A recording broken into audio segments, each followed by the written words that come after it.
Good morning, everybody. How's everybody doing today? Angel, Alex. I see that, Alex. Rude. Shawnee. Kia, hello. Rosa, hi. Kelly. Kat, Linda, Jeremiah. Hello, everyone. How's everybody doing today? Ooh. Especially if you're in some of this crazy weather. It's raining pretty hard here, but I think we're like on the line between the yellow and the orange.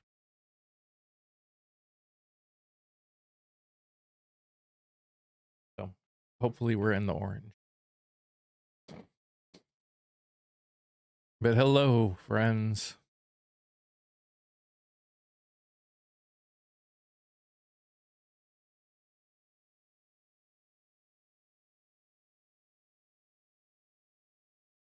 You got a foot of snow?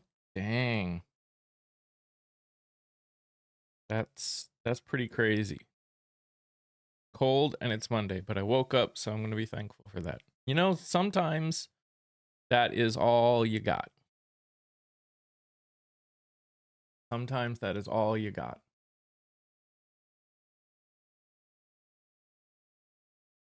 I've been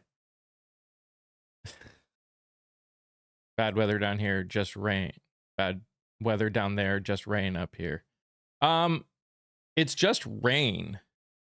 But anywhere that's in the red, there's like that chance of there's supposedly a tornado chance or something like that, if I remember correctly.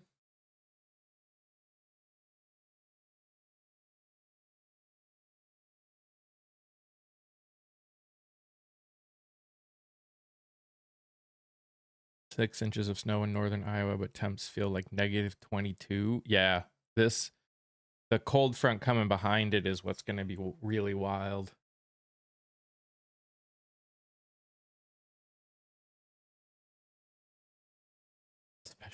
Especially with them hot lips. Yep. You got it, Alex. Figured me out.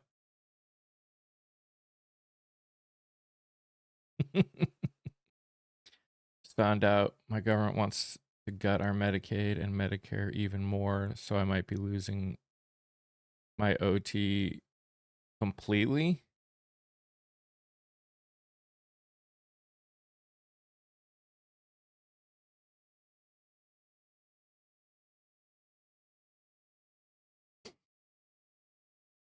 What more do they want? I mean, I haven't seen anything. Yes, this is a weird winter. Yep. Although it's technically, no, it's still technically winter for what, 4 more days? 5 more days? Oh, Idaho specifically. Gotcha. I'm sorry, Rosa.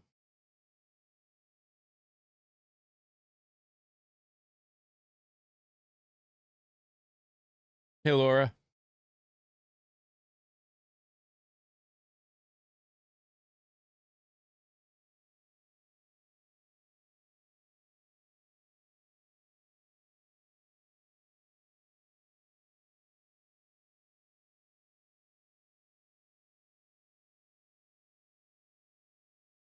Yeah, it's just wild to me. Like, the more I think about it, the more I can only shake my head because none of it makes sense. It just, I cannot imagine having that level of disdain for humanity. I can't. Hello, Summer. I don't know if I said hello. I feel like I did, but I can't remember. So, and hey, Scott.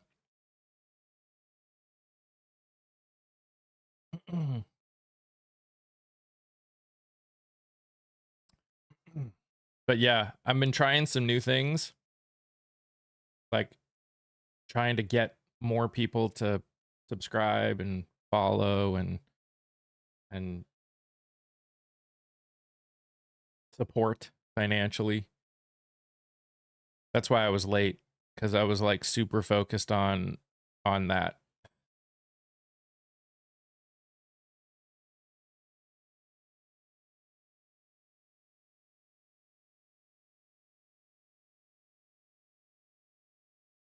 Not general cuts, just in Idaho, the governor wants more cuts so people can be more self-sufficient. Oh, right. Yeah.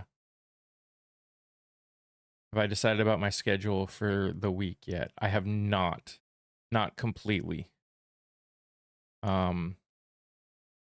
Definitely not doing tomorrow morning. Definitely not doing Friday morning.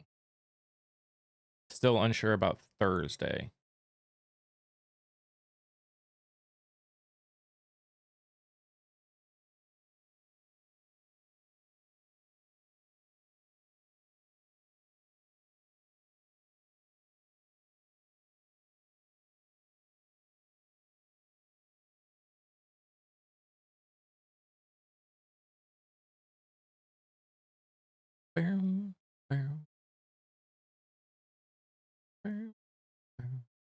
That's right. Illinois primaries are tomorrow.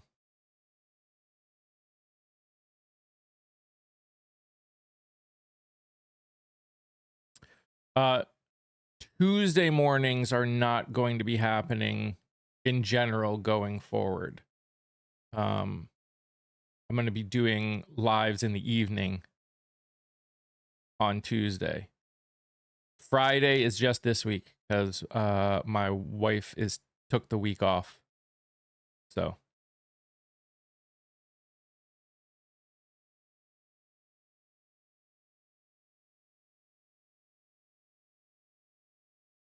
right. If you're in Illinois, tomorrow's a primary. Get out and vote.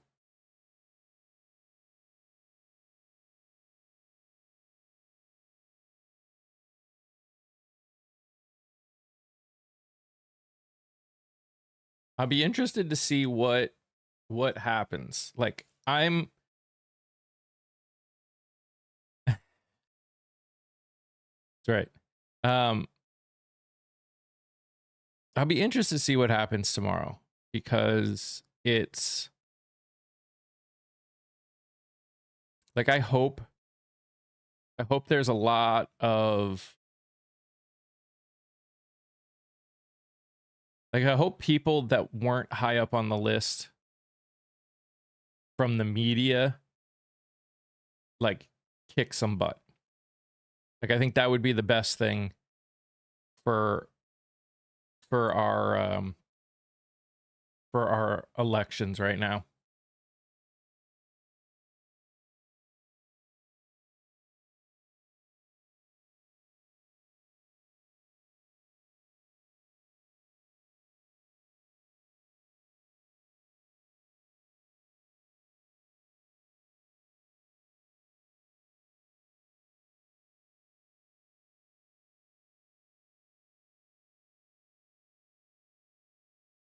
No comment. No comment.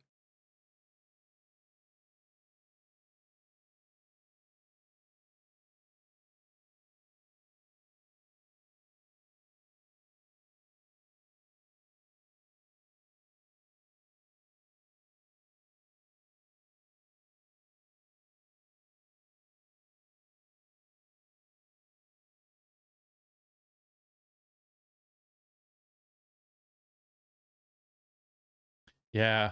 We haven't been getting a lot of thunder here. We've gotten a little bit. It's mostly rain.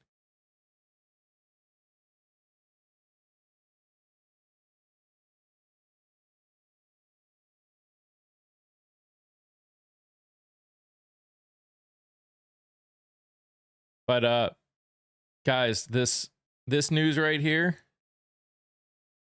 that's the one that pisses me off the most right now. I saw Mr. Global talk about it and went and had to look it up.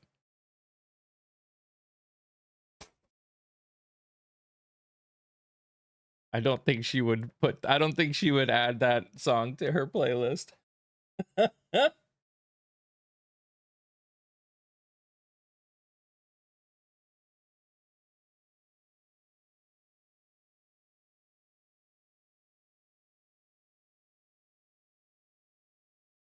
We got snow, lots of snow. Yeah. I mean, it's unusual, but it's not. I mean, I remember an April Fool's snowstorm.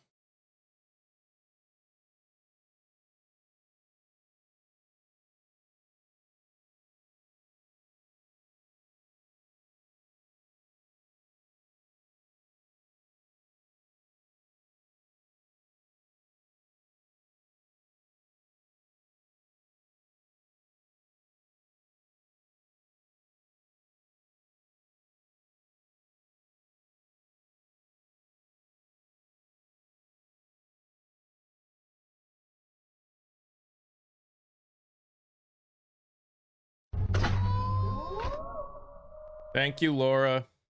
Hold on.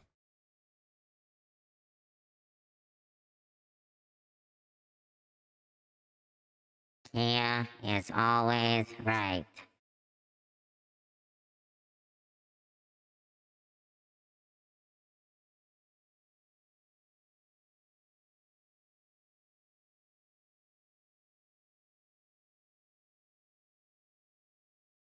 Now is the time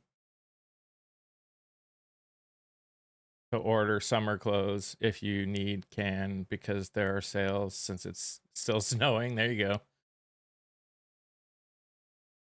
Ringtone time. Yeah, make that one a ringtone. Do it. Go for it. I don't know what you're talking about. My lips didn't move at all. Nor did that sound like me.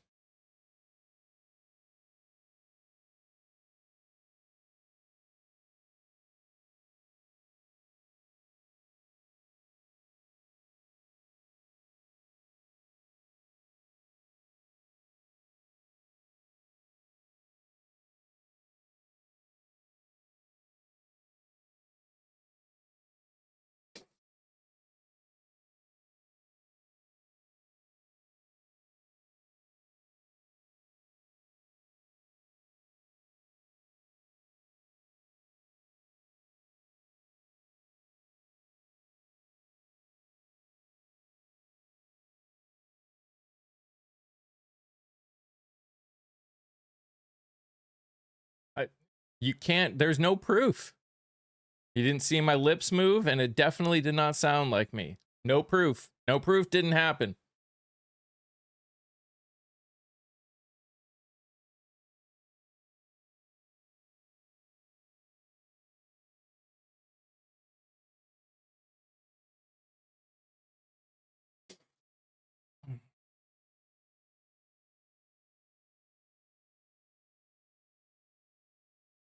You know, just the way it is. It's just the way it is.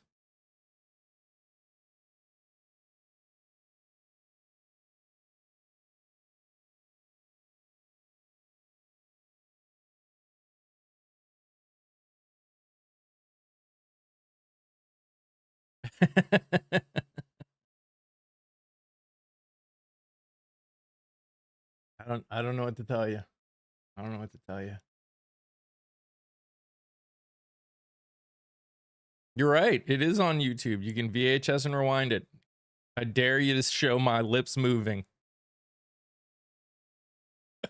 Good morning, Lori.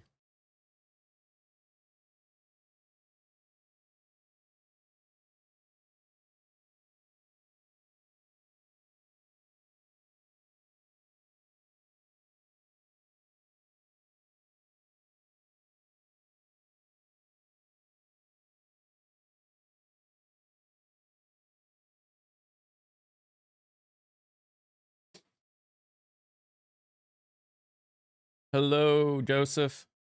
Hey, Alejandra. Good morning. Happy Monday. As happy as anything is.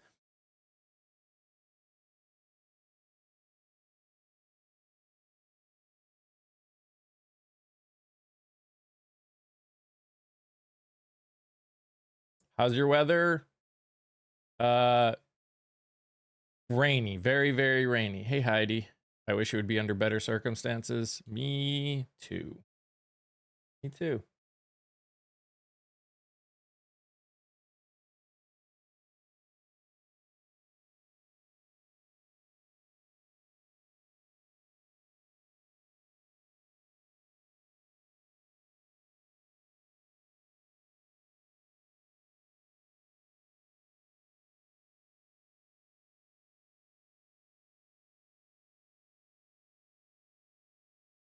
Anything fun for you this past weekend? No. No. I'm working on trying stuff that gets more people to watch my content. So that's kind of what I did.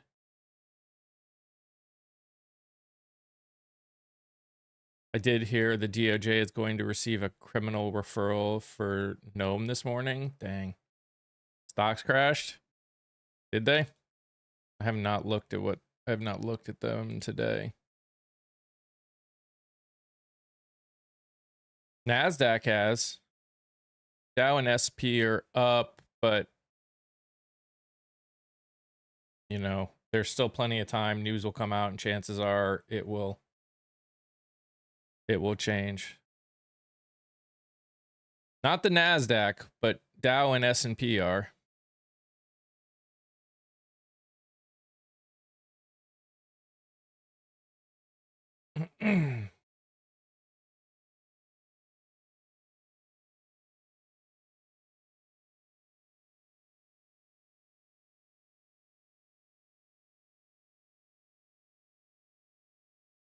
Debbie Downer? No, this is called reality.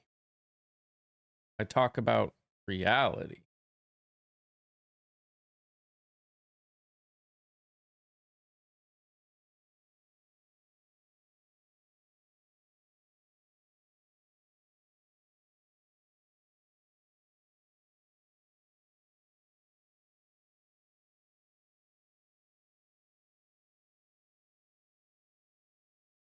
The strait isn't open, not per se. It's not free flowing, so it's not open. If you have to get permission to go through it, it's not open.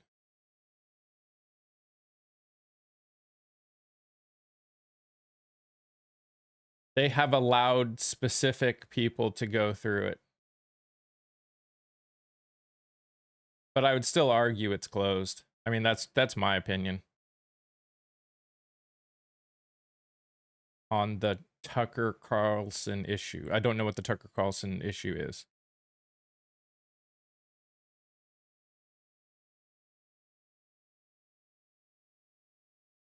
They will not sell it back at a higher rate. It's being given to these corporations for those corporations to sell. And then and then at some point in the future, whenever those oil companies decide, they are going to supposedly give it back.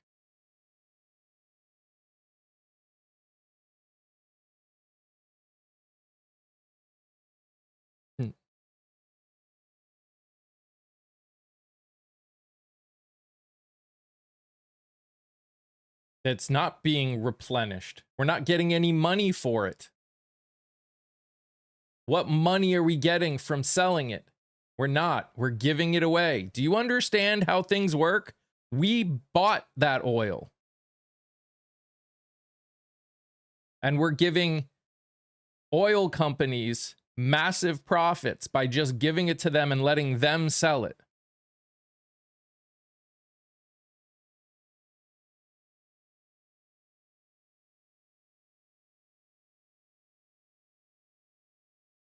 Right. They'll sell it, not us. My tax dollars bought that oil. We should be getting the money.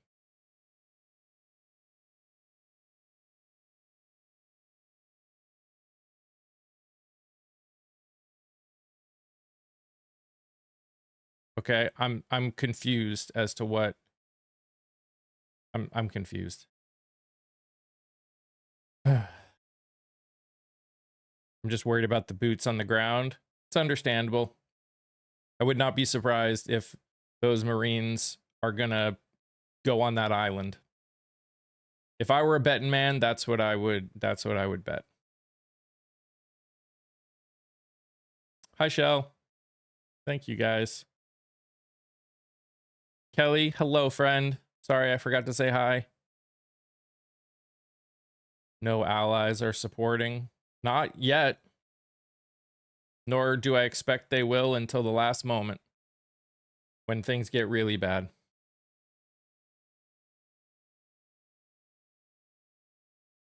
Hey, Bobya.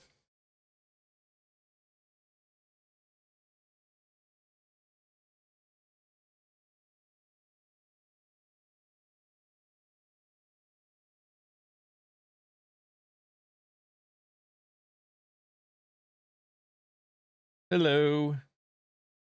Good morning.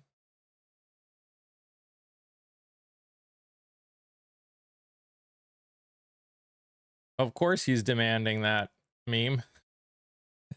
He demands a lot of things. So what happens when you're failing miserably.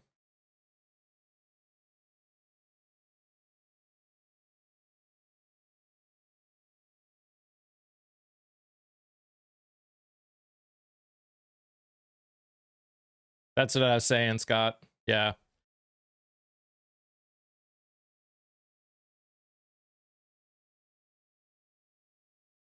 Have you heard the rumor about BB? I have not. What's the rumor? I mean, I've heard a lot of rumors, but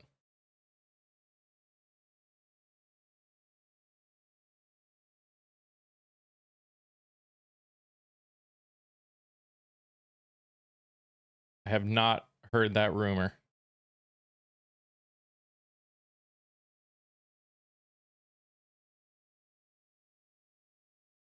Interesting. Well, I guess we'll find out. Unfortunately, it doesn't help anything right now as long as they are still doing what they're doing, but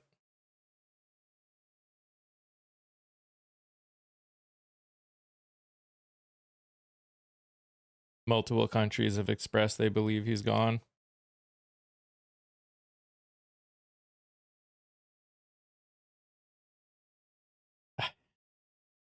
Yeah. Well, I guess we'll find out.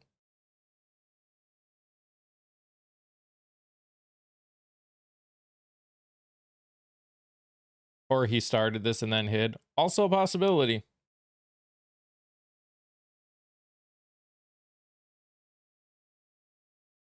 I mean, again, AI videos and pictures is not new for people that are fine.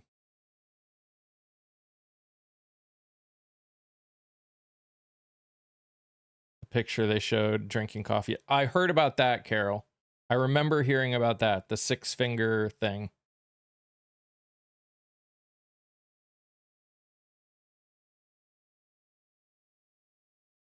Hey, Marcy.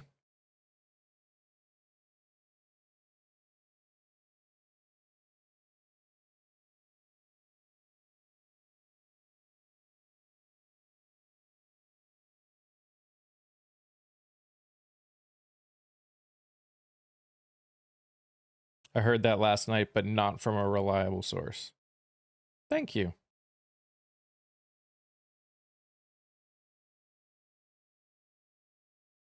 I love how the baby in office starts a holy war just to distract from the files. Yeah, have you seen his responses? I have a few. Like anytime anyone asks about anything that's not praising his name, he gets he's getting very upset. He's not liking the kind of attention he's getting.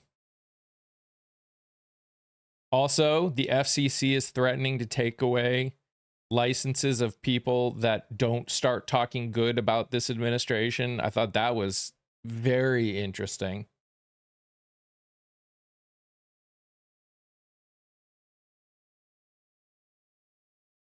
Very interesting.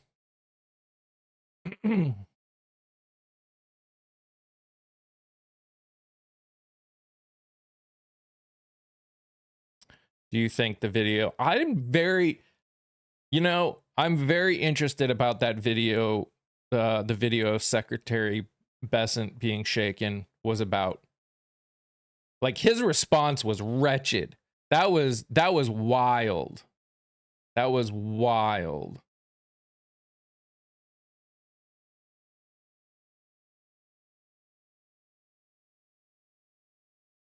Like him coming in and being asked one question and then going into random stuff. Woof.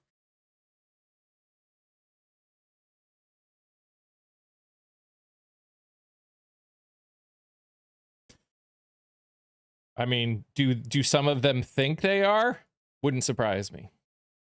Wouldn't surprise me in any way, shape, or form. Yeah, that impromptu segue about his son and trusting him to our military, that was wild. Hi, Ghost.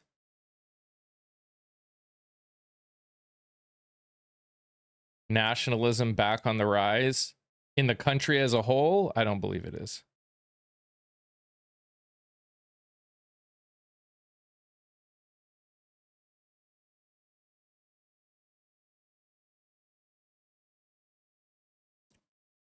Which conversation are we talking about, Shawnee? We've been talking about a few different things at once.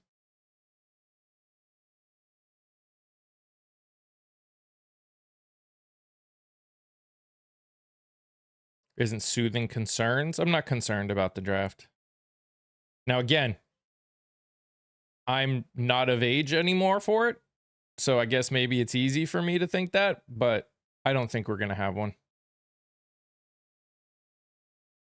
Yeah, well, Trump says a lot of things. So that's why I always think it's interesting that people even report on what Trump says, because 99% of what that man says is completely false. No, I understand what you meant. I'm saying in the sense of it's easy for me to not be worried about it because I'm not of age anymore. But I still don't think it's going to happen. I don't think there is any way they could pull off getting it. Community people can come up. Let's bring people up. It's been a long weekend. Hello. Good morning. Morning. Morning. Couple things. Just remember, folks, that only Congress can set a draft. Please, I've seen no movement in Congress to set a draft. So please don't be worried about that. We're anywhere in the ballpark of that right now. We're just not. But it was interesting to see the president over the weekend, who just last week told the British, we don't need your aircraft carriers because we've already won the war, is now demanding that other countries come and bail him out. And he's getting a very tepid response. He's gotten a firm no from Germany, who told him to fuck off. He's gotten uncommittal from Great Britain. I think he got a firm no from Italy as well. He's not getting much. He also has threatened NATO if he doesn't get his ships, and that's going over like a lead balloon as well. And he's threatening if China, for some reason, doesn't come and help clear out the Strait of Hormuz. He's saying that maybe the summit will be off, and the sound that came out of China was a yawn. They pay no attention to him. There's a video that I saw. I think I downloaded it. Of one of the members of the Australian Parliament just going off on their Labour Party for their support of this administration and everything that they've done. Like, it's wild right now. What's up, Di? It's wild right now what's going on. I saw that one. It was crazy. He went off on his party about this administration, and I was practically cheering. Game night. We don't bring up people we don't know. Yeah, you're at Vermont. The cubes are there. Things are completely bonkers. Yes, they are. They absolutely are. You know, it was interesting that we took out the military capabilities on Karg Island right off the coast of Iran, and that's a major transit hub for Iran.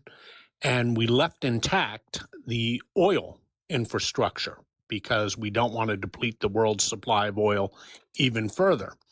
Now, the first thing that fuck this phone. The first thing that crossed my mind when we did that was this could be the deal. You give up the Straits of Hormuz, where you're blocking 20% of the world's oil, and Iran gets 70% of their oil has to go through Karg Island. So we could literally destroy their economy overnight. It doesn't appear that that little gambit is working. Indeed, the president threatened that. He said, we've done this to your military on Karg Island, but we left your oil infrastructure for a reason. Now, be reasonable with us, open up the Straits of Hormuz, or we'll blow it up. And they haven't budged. And my guess is they view this as an existential threat, and the threats to their economy do not move them at all. He should have never mentioned regime change. That has really, really dug them in. They POS comment, JLR. Goodbye. When I heard that he did that, my first thought was, especially when I heard that a deployment of Marines from Japan were heading this way, if they even have a hint that they're going to go and try and occupy it, I could see this regime destroying everything on that island. That's how nuts this regime is. Yeah. The key is that 90% of Iran's oil, and that's their only source of making money, and they're already poor, but 90% of their oil goes through Karg Island, and we could easily shut down that oil. We could do it in 5 minutes, either by putting the Marines there. I think the Marines would be there to take the island, but not destroy the oil infrastructure, simply prevent Iran from making any money and saying, now let's deal. I think that's what the president is getting at. There is a certain logic to that. You block 20% of our oil, we'll block 90% of your oil, or we can both stop this and you allow the Straits of Hormuz to stay open and we will allow you to ship your oil through Karg Island. The problem is the Iranians, that they don't seem to care. Yeah. They are, he was talking about regime change from the first minute, and they viewed that as an existential threat and could care less the economic harm it causes their nation. Couldn't care less, because their main concern is the validation and the continuation of the Islamic regime that they have. And again, we talked about this on day one. Wars have a funny habit of getting away from you. You have to be very careful. It's why you plan. Every single president since the Iranian Revolution in 1979, we have had war gamed out attacks on Iran. No president has pulled the trigger for a reason, and the reason is what we're seeing today. Mm-hmm. That's why no other president has done it. Not because the other presidents since 1979 have been cowards, not because they've been cowards, but because they realized that the world economy could be put in jeopardy, as it is right now. And you know what's ridiculous? I just saw a clip of, oh gosh, what's his face? The former vice president say how proud he is that, or giving the current president credit for Pence, thank you, for doing what he's doing. And it's like, I don't know what these people are on when they're saying this. Like, is it, and again, I know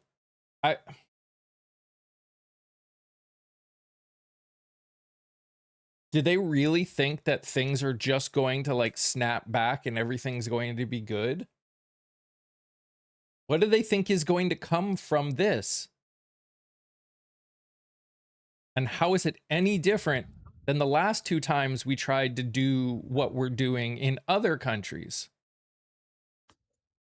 Well, it's sort of, again, remember you had that Saturday thing on the day that the war started. There's a big difference between tactical successes, of which we've had many. We've taken out over 90% of their ballistic missiles and over 90% of their drone capacity. But what strategic value has any of that been? The world's economy is on a knife's edge right now. They don't need ballistic missiles for that. They don't need drones for that. And even if we took out their entire Navy, they still have enough drone capacity just to launch them at tankers, which are right within they can see them from their shore. They can launch drones, and therefore no insurance company is going to offer any insurance to a tanker. And with no insurance to a tanker, they're not going to enter the Straits of Hormuz. They're just not going to do it. I also saw something, I forget which, it was either Sky or someone else it was talking about how they're starting to use solid fuel ballistic armaments, as opposed to what they usually have used, which are more easily movable and all that other stuff. So Can I ask a question though? Like, who's saying that we've wiped out like 90% of it? Is it like our people that are saying that? It's our people, but that's backed up by the ISW and other independent actors. But as somebody pointed out in chat, when I'm talking about their capacity, I'm talking about launch capacity. They still have about 40 to 50% of the missiles and 40 to 50% of their drones. They just don't have a way to launch them right now. But drones are very easy to find a way to launch. You can rig something up in 5 minutes on a side road. That's the problem with drone warfare. And that's the problem with asymmetric warfare. We're very good at knocking people out tactically.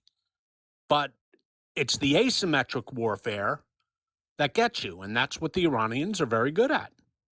They know they can't go toe-to-toe with us in kinetic war, but they can certainly have asymmetric war, which is precisely what they're doing.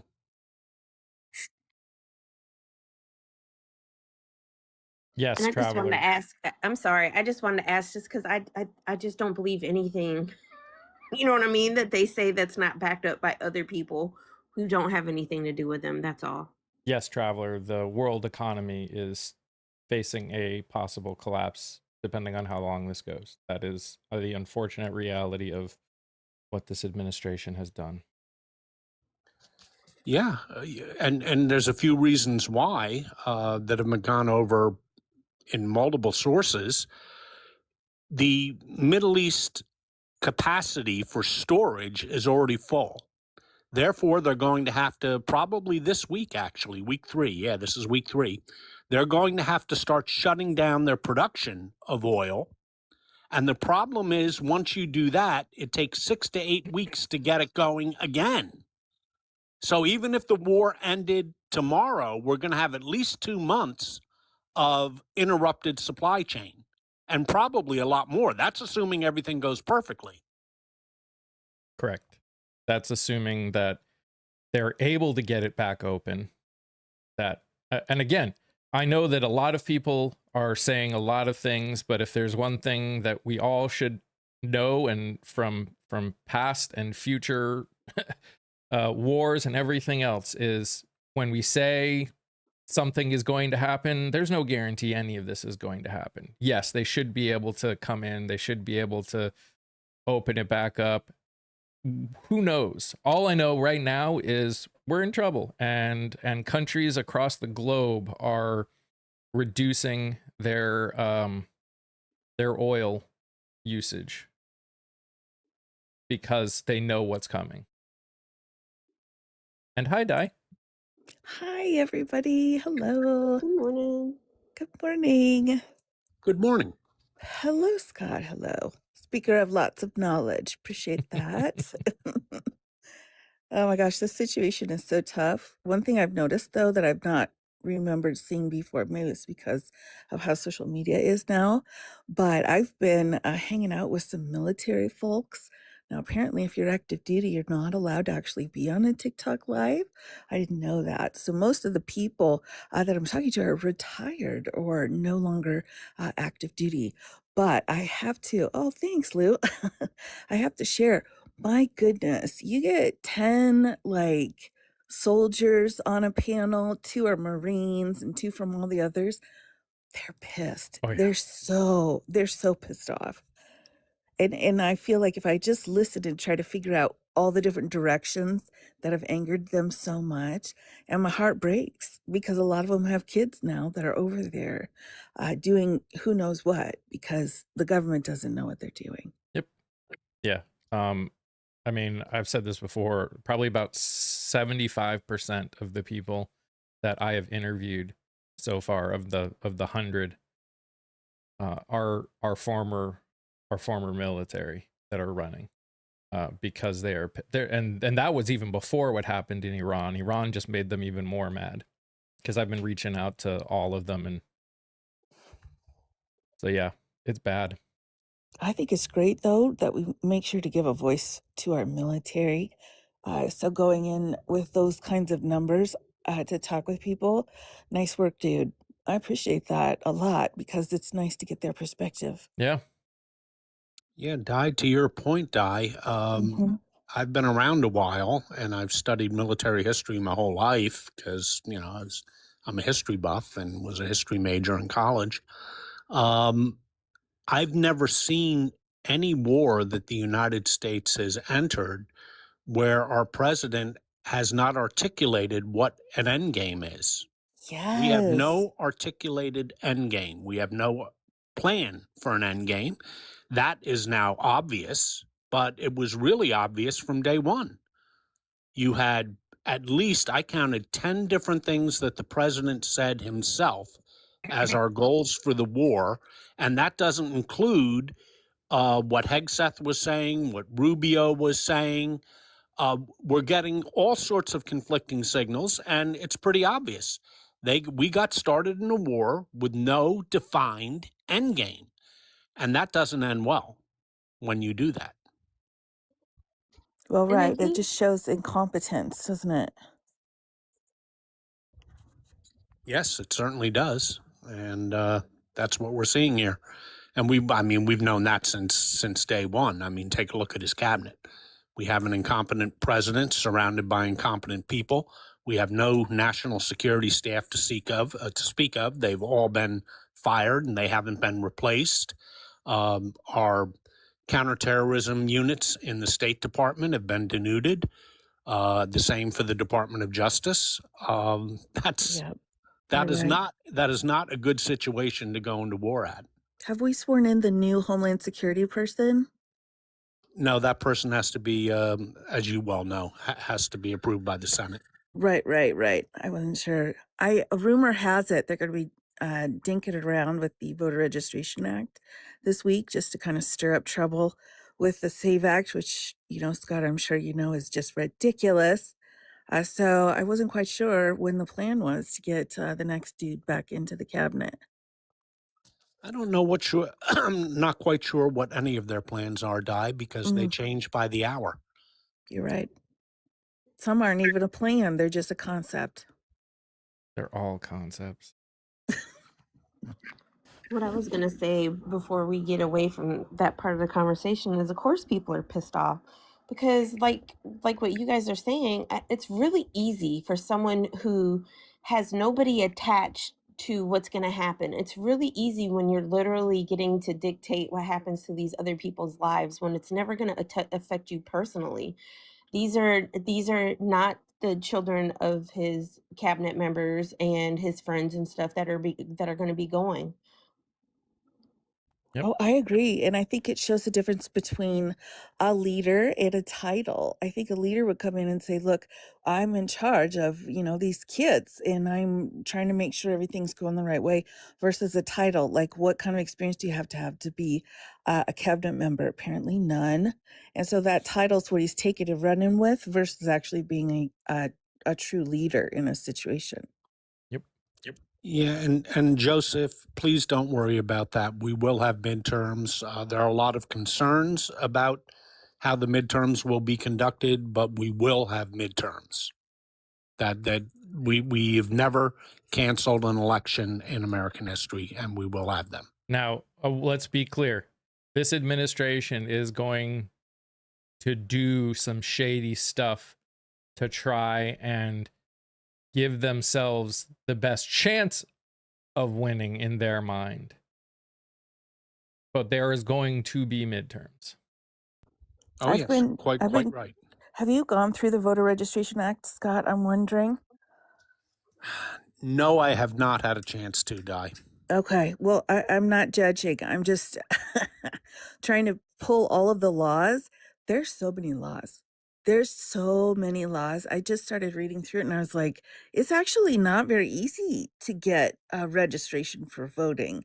But there are 3 acts I'm looking at right now. Help Americans Vote in 2002. And then there's the Special Military Act for how to help our military people to register and go in and vote. And I think there's one more that I need to go grab, but I cut myself off at 250 pages. I just thought, my goodness, if you can gain the knowledge, I'm hoping it'll help people not feel so upset or panicky about it.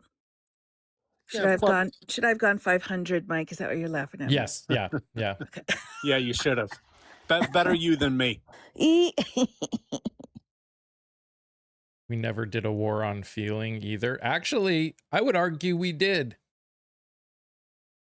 I mean, based on the fact that none of it was real, the Iraq war was probably more on feeling than anything. Oh, you're wrong, Mike. We'll find those weapons of mass destruction any day now. Are we Any still day looking? now. We're gonna find them about the same day that Reagan's trickle down gets here, and our Doge checks get here. How do we get that job? Because I think it's just sitting around doing nothing, right? I was gonna say, Rosa, what you just said. Like, I was literally gonna say the same thing. I'd almost argue that most wars have been over feelings in one way, shape, or form. I mean, the CW, it was definitely a big thing about feelings, about people feeling like it was their right and that it was okay for them to do what they were doing down here in the good old South. I mean, I could definitely see that argument. That's why it drove me. Yes, Kelly, I was just, y'all chat is on it. I was just gonna say, but Kamala was gonna get us into a whole bunch of wars, and women are too emotional. That's what they said. Oh yeah, Carla. Doge checks, they showed up. Totally. On the 32nd of February. Yep. Doge checks, the trickle down check, our tariff checks will be here. Check your mailbox. I may be in there today. Did you guys see the deposition of that kid from Yes. Doge? Oh my gosh. Yes, It's on my my God, list to that was watch. hilarious. Was it good? Was it good? Oh my God, you have to see it.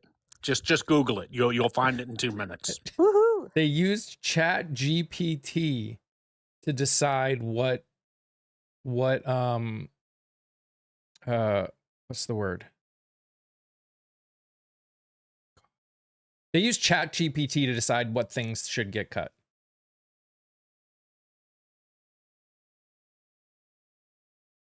And didn't know anything. Like he was asking, they literally, it was like he spent like 5 minutes trying DEI grants. Yes, that's it. Thank you. He kept trying to ask him what DEI meant, and his response was always, it's what was in the executive order. And he's like, I understand what was in the executive order, but what do you think DEI is? Just you. And he couldn't answer it. His response was always, it laid it out in the executive order.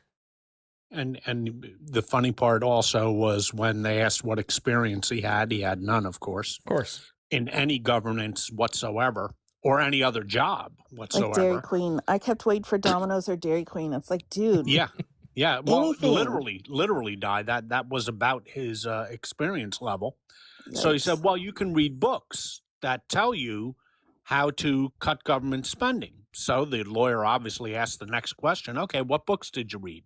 Well, I didn't say I read any books. Oh my gosh. And then he said, okay, well, what's the name of the books? He couldn't name those either.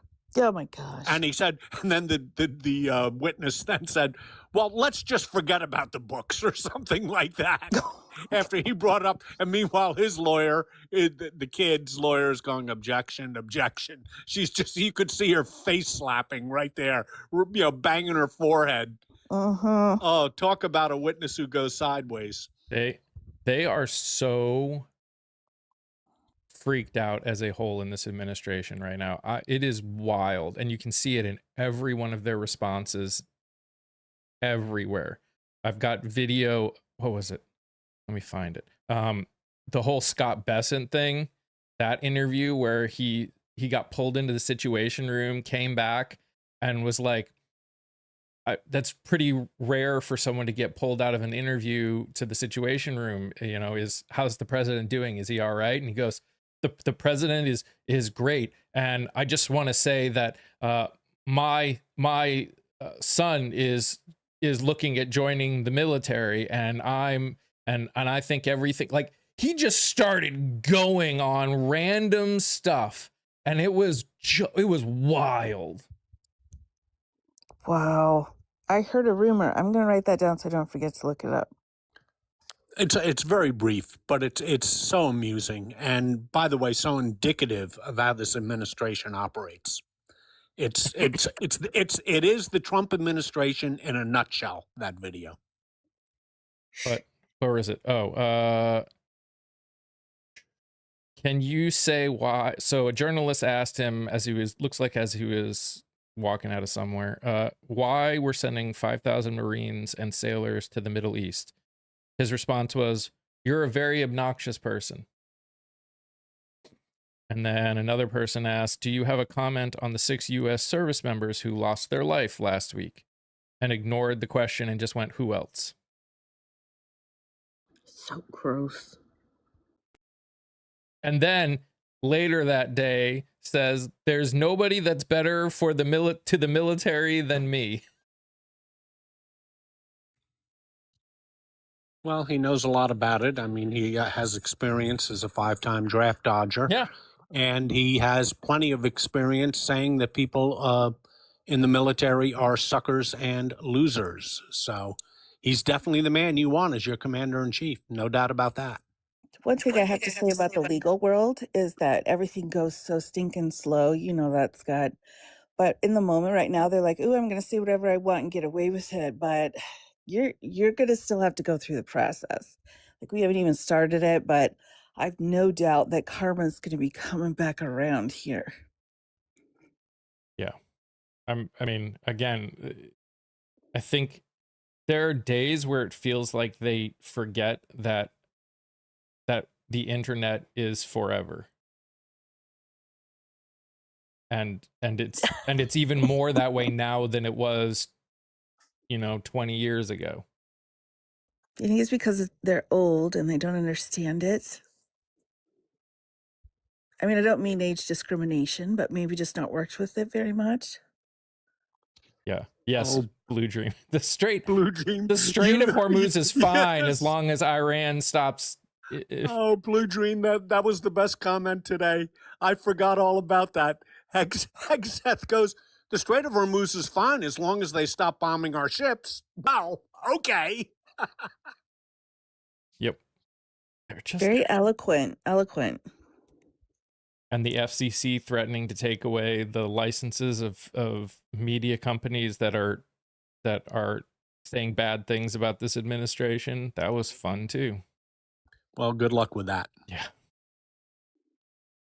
I still am concerned with DOE, the Department of Education, pulling accreditation. I can't say it, it's too early. But pulling that from places, universities, colleges that they don't like. I'm waiting for that to start happening because that would just be a domino on our education system. Oh. Well, sadly, Di, the dominoes have already started with the caving in of too many universities, and as you're well aware of, as I am, too many law firms. That's a black stain on the legal community and a black stain on the educational community, especially Ivy League schools. That's going to take a long time to go away. Absolutely. I mean, in our field, it's, we get up and we fight, and then we go home, and then we go to sleep, and then we get up again and go fight. So when you've got attorneys out there and law firms that are like, "Oh, we don't want to have anything negative happen, so what can we do for you?" You know, that was my impersonation of a dumb attorney, okay? Yeah, and these are some of the major white shoe law firms in the country, and they're doing it, and you know why they're doing it. They're doing it Yeah, so they can keep the government gravy train dollars flowing exactly. and have the access that they need to represent their clients. But it's the wrong way to go about it, especially because if they sued, they would win. And Exactly. Ugh, and good for the firms that did sue because they have all won. Not one yep. of them has not won. Yep, yep, and the executive orders where he pulled those law firms in have been deemed, unconstitutional, I believe, actually. Like, you gotta get up and fight, man. Don't just throw your money at people. If you're an attorney, if you can't stand up and fight, you're really not an attorney. And And the colleges and CBS and ABC. I mean, it's Oh, not just yes. attorneys. It's And YouTube too. too many of our institutions in this country have bent the knee and not realized that you're not just fighting for yourself, you're fighting for the future of the country, and you're fighting to preserve our democracy. And when they cave to frivolous lawsuits brought by Trump, they're damaging the institutions that they claim to represent. They're not just damaging themselves. yeah, Absolutely. I mean, it just, the amount of ways that this administration, like, I'm honestly shocked that we are still, that we haven't crashed as a country yet. I mean, even the news now that the 170 million barrels that we're pulling out of our strategic reserve, that the way they have set it up is they are giving it away to the oil companies, letting them sell it for $100 a barrel, and they'll put it back when at some point in the future, which is not in writing at all.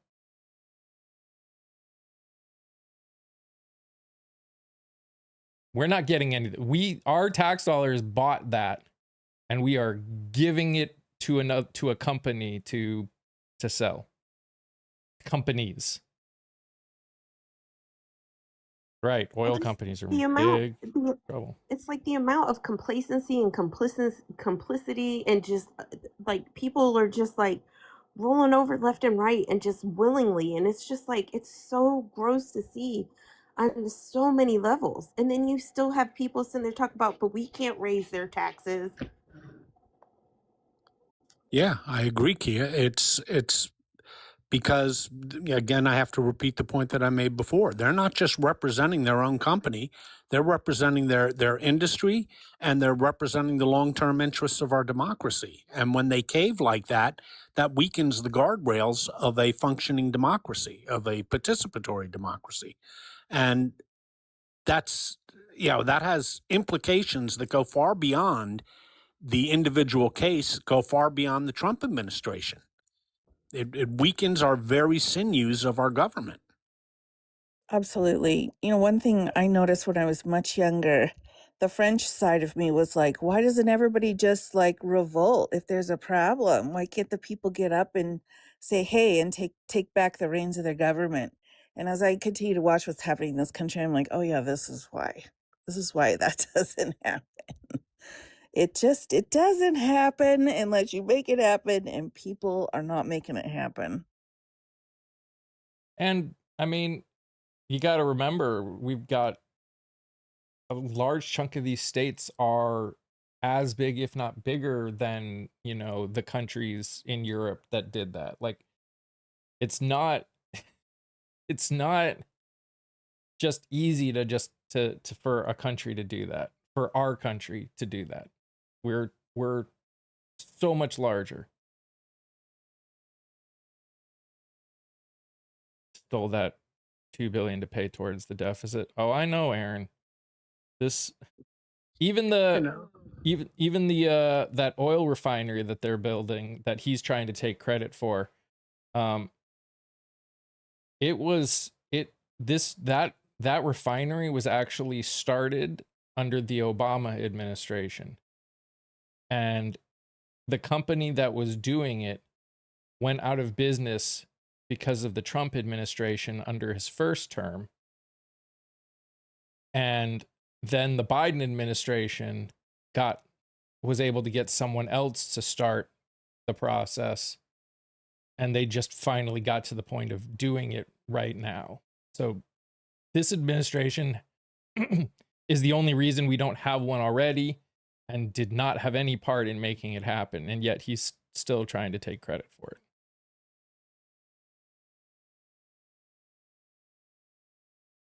it. Just the blatant just lack of any kind of like it's I really feel like I'm watching a really bad reality TV show and the damn writers all need to be fired. It is just absolutely the lack of any kind of capability or knowledge or know-how or what they're fucking doing is just it just blows my mind. But her laugh though. Can't keep thinking about it but her fucking laugh, right? I hate autocorrect. Thanks, Jelly Call. It came out. I don't know what it said, Jelly Roll or something like that. I don't know what the hell it said. You know what I mean, but thank you. Yeah, Mike, and this little scam with the release of oil from the strategic reserve is disgusting. It will give a minimum profit to the oil companies of our oil that we paid for of $5.2 billion. That's a giveaway. That's just giving the oil companies $5.2 billion. Mm-hmm. By the way, I want to say this since we're since we're well in now on the thing. Just so you know, I go live over on the tube every single day that I'm live here on TikTok, and I'm also posting interviews with people that are running for office over there, and pretty much daily, with a couple random ones here and there. I actually got a really cool interview coming up with someone who formerly worked for the NSA and CIA. And we're going to talk about Iran. So that'll be pretty cool. And there's just a lot of other there's such amazing people running for office, and you should go watch the stuff and help get the visibility and name recognition for those people out. Do you know somebody like and Di, you and I both follow him that I just saw a video from a couple days ago that is running now? The The captain. captain, Yes, yes. he's running in Arizona. He's a black bald creator. His name is Robert Smith, I believe is his real name. He did a lot of like news coverage and stuff. I used to sometimes be too overwhelmed because he would be streaming 3 different things at one time on Oh the my, back of his screen. But he yeah. I just mean, filed his paperwork. Yep, he's just running like a million miles an hour. in Arizona, I believe, Mike. Okay. I'll have to. I'll send you his profile, and I Yeah. know Di and I are both mutuals with him. Mm-hmm. He's good people. Yeah. Yeah. I just You know, he was one of my very first moderators a couple of years ago when I first started. There you go. Fun fact. Yeah. I actually just became North Omaha cat lady. I don't know if you guys know her. Rosie. Yeah. Of course. We just became mutuals, and she gave me a bunch of names from people in Nebraska and how to contact them and stuff like that. So I think it's really interesting, though, how we have had kind of this dry spell or dust bowl situation with people who were running before, right? They were slim pickings. And then now, after this huge mess, I mean, it's unfortunate, but some really strong leaders are like having all of this history, all of this knowledge, education to come into these spots and run. yeah. And I'm just hoping that that outshines the BS on the other side. I mean, so one of the things you will realize when you talk, because one of the first questions I always ask is why they decided to run in the first place. And so many of them, almost all of them, there's a few of them that are like one of the people that probably 3 of the people that I've interviewed, at least that I can think of off the top of my head, this is either the second or the third time that they ran. The first couple times, they knew they weren't going to win. It was literally like they knew this needed to happen. They knew, because they're in like deep red. One of them's in like deep red rural Idaho, and she's like, she just spent years just basically getting name recognition and working, thank you, Jelly, and working on that area to the point where she actually has a chance now where she didn't, the first 2 times. But a lot of them are very much saying, like, I don't want to do this. I'm not a politician. I don't want to be a politician. But we can't keep doing things the way we're doing. This is a crisis of monumental proportions. We need to bring, not only do we need to fix the problems that have been formed, but we need to bring accountability back. We need to bring there are just so many people suffering. It's just, and we're talking like I said, a lot of veterans, but scientists, union, like factory workers, like it's just, we're talking the whole gambit of people that are just like, I kept saying that we needed to do something, we needed to fix something, and I was like, well, it's time to put my money where my mouth is, and if I think something needs to get fixed, then I just need to run, because me saying it up until this point has done nothing. Yeah, I agree, Mike. And I think one of the other encouraging things, besides a good candidate list that we have going this cycle, is the fact that we're contesting in a lot more places than we did before. We used to leave a lot of uncontested congressional seats, and now we're not doing that. Yep. We're running everywhere, and that's exactly the way it should be. Because even if you don't win, you're planting seeds. Yep.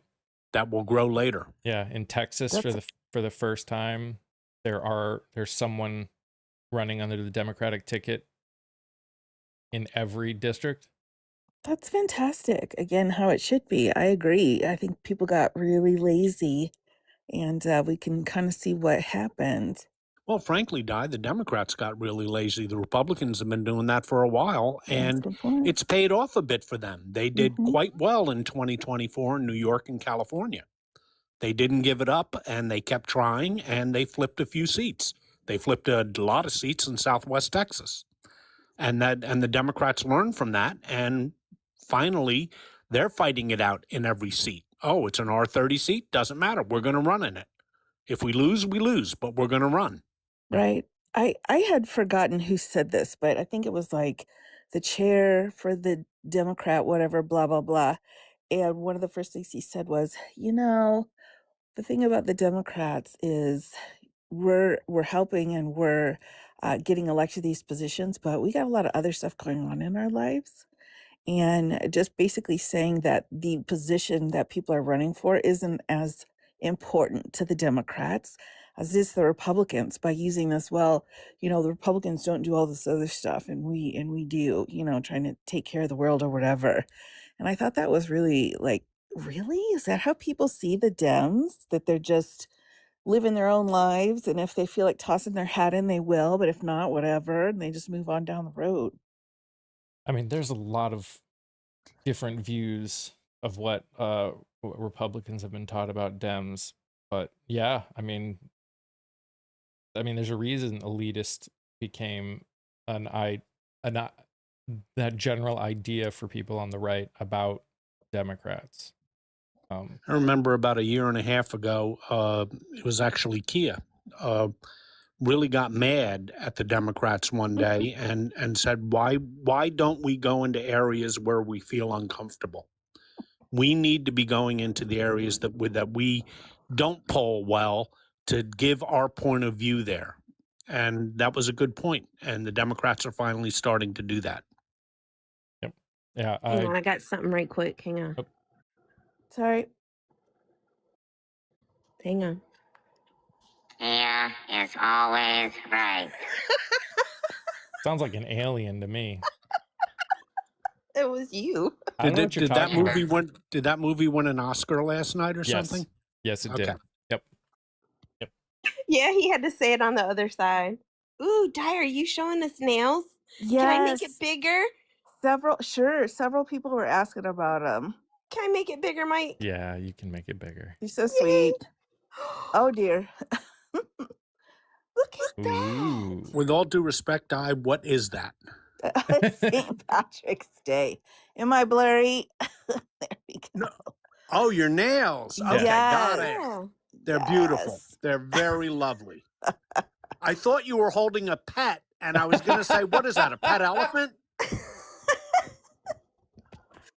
She's got herself a polar bear in her house or Yeah. something. Oh my gosh, all of my light changes turn my TV on, so I'll be right back. Seriously, I thought she was showing us her new pet, and the thing was huge. It's bigger than Luisa's cat. I mean, the thing is monstrous, and I'm going, that's the biggest white whatever she has. Maybe a dog? I don't know. Di, do you know your camera's still on? Uh-oh, yeah. Did you guys find all my secrets? Yep, all of them. No! All right, it's all right. Have you weighed in? I don't, Adrian, I don't know anything about those, so I haven't weighed in on them yet.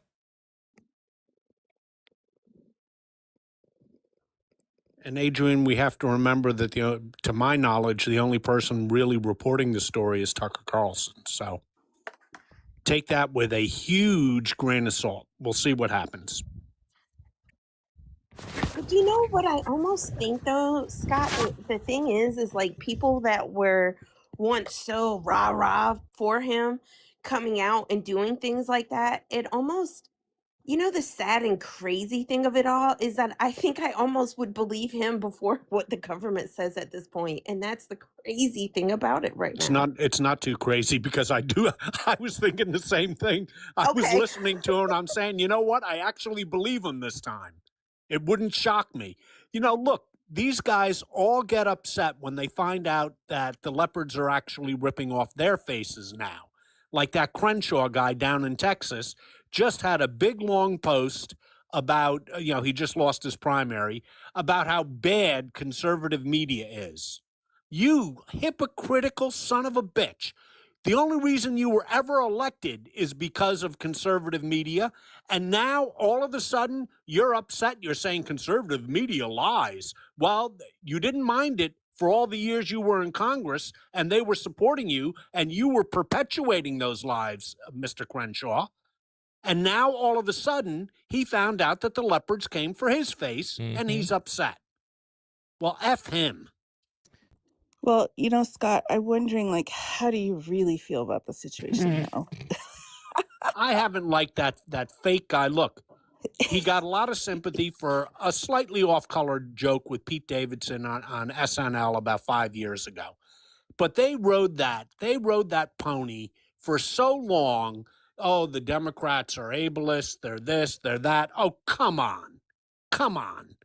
Pete Davidson's a professional comedian. Was it a little bit off? Yeah, I admit it was a little bit off. But so what? Especially given what they print and what they say.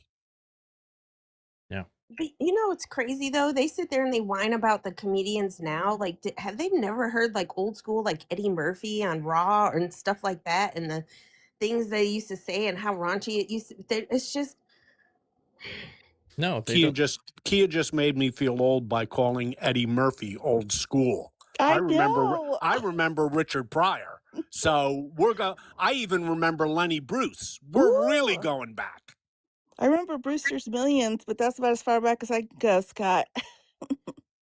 The other thing that's weird, just going back to Tucker for a second, I know that there is talk in some circles about him being, and again, obviously we're years ahead, but I know in those conservative circles, for the people that are now disenfranchised with this administration but are still very conservative, there's a push now from them to try and get Tucker to run, because now they believe that he's the only one that's actually telling the truth on things, and it's getting wild, man.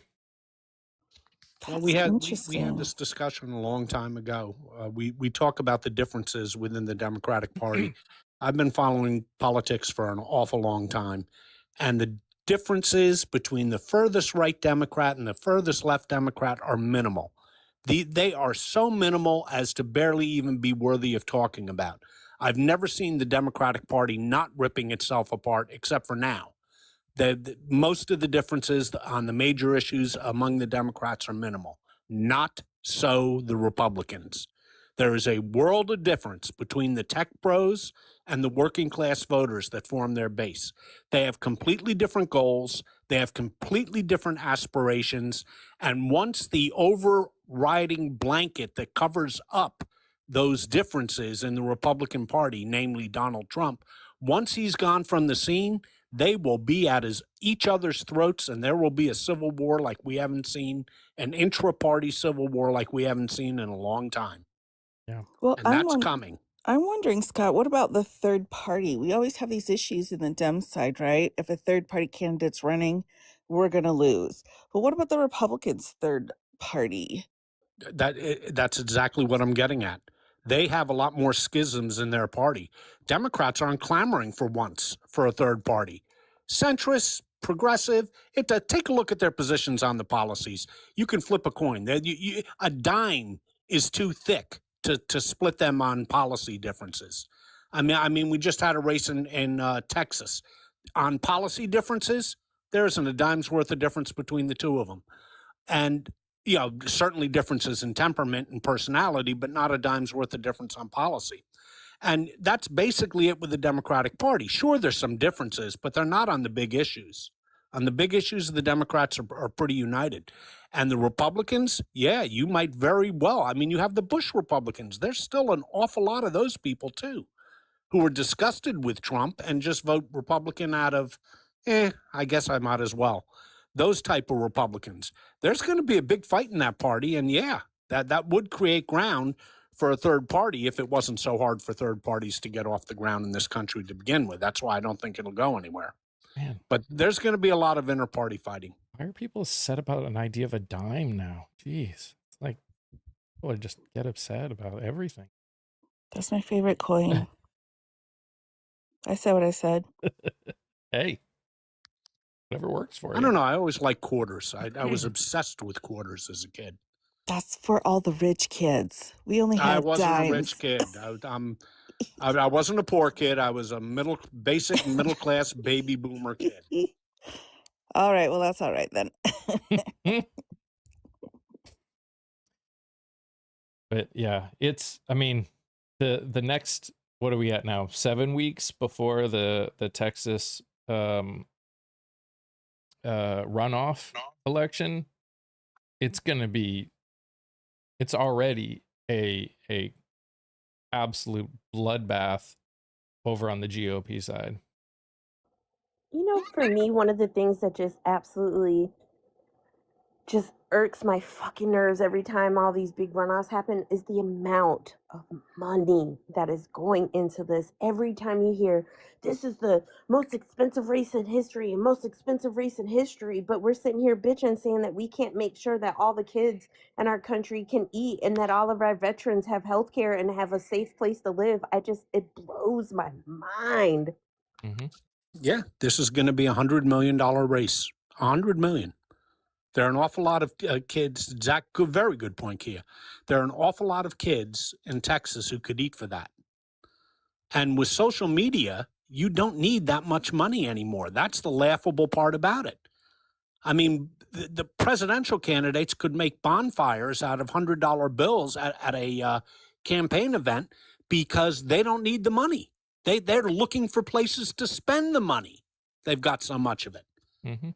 Thank you, Citizens United. But, look. Sorry, I couldn't control myself with that case. Thank you, Citizens United. To me, that's, we had a chance, and we did do it for a while post-Watergate, where we had federal financing of national elections. I think that would be money well spent. I think that would be, I don't care what our taxes are, to give each candidate an equal amount of money, and you can't raise any outside money at all.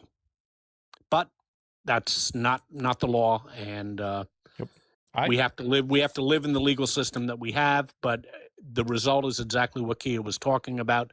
obscene amounts of money for everything. It's not just Texas; it's everywhere. Oh yeah, I think the Senate race is going to be over 100 million because it was at 70, I think, before the actual election. Whoa.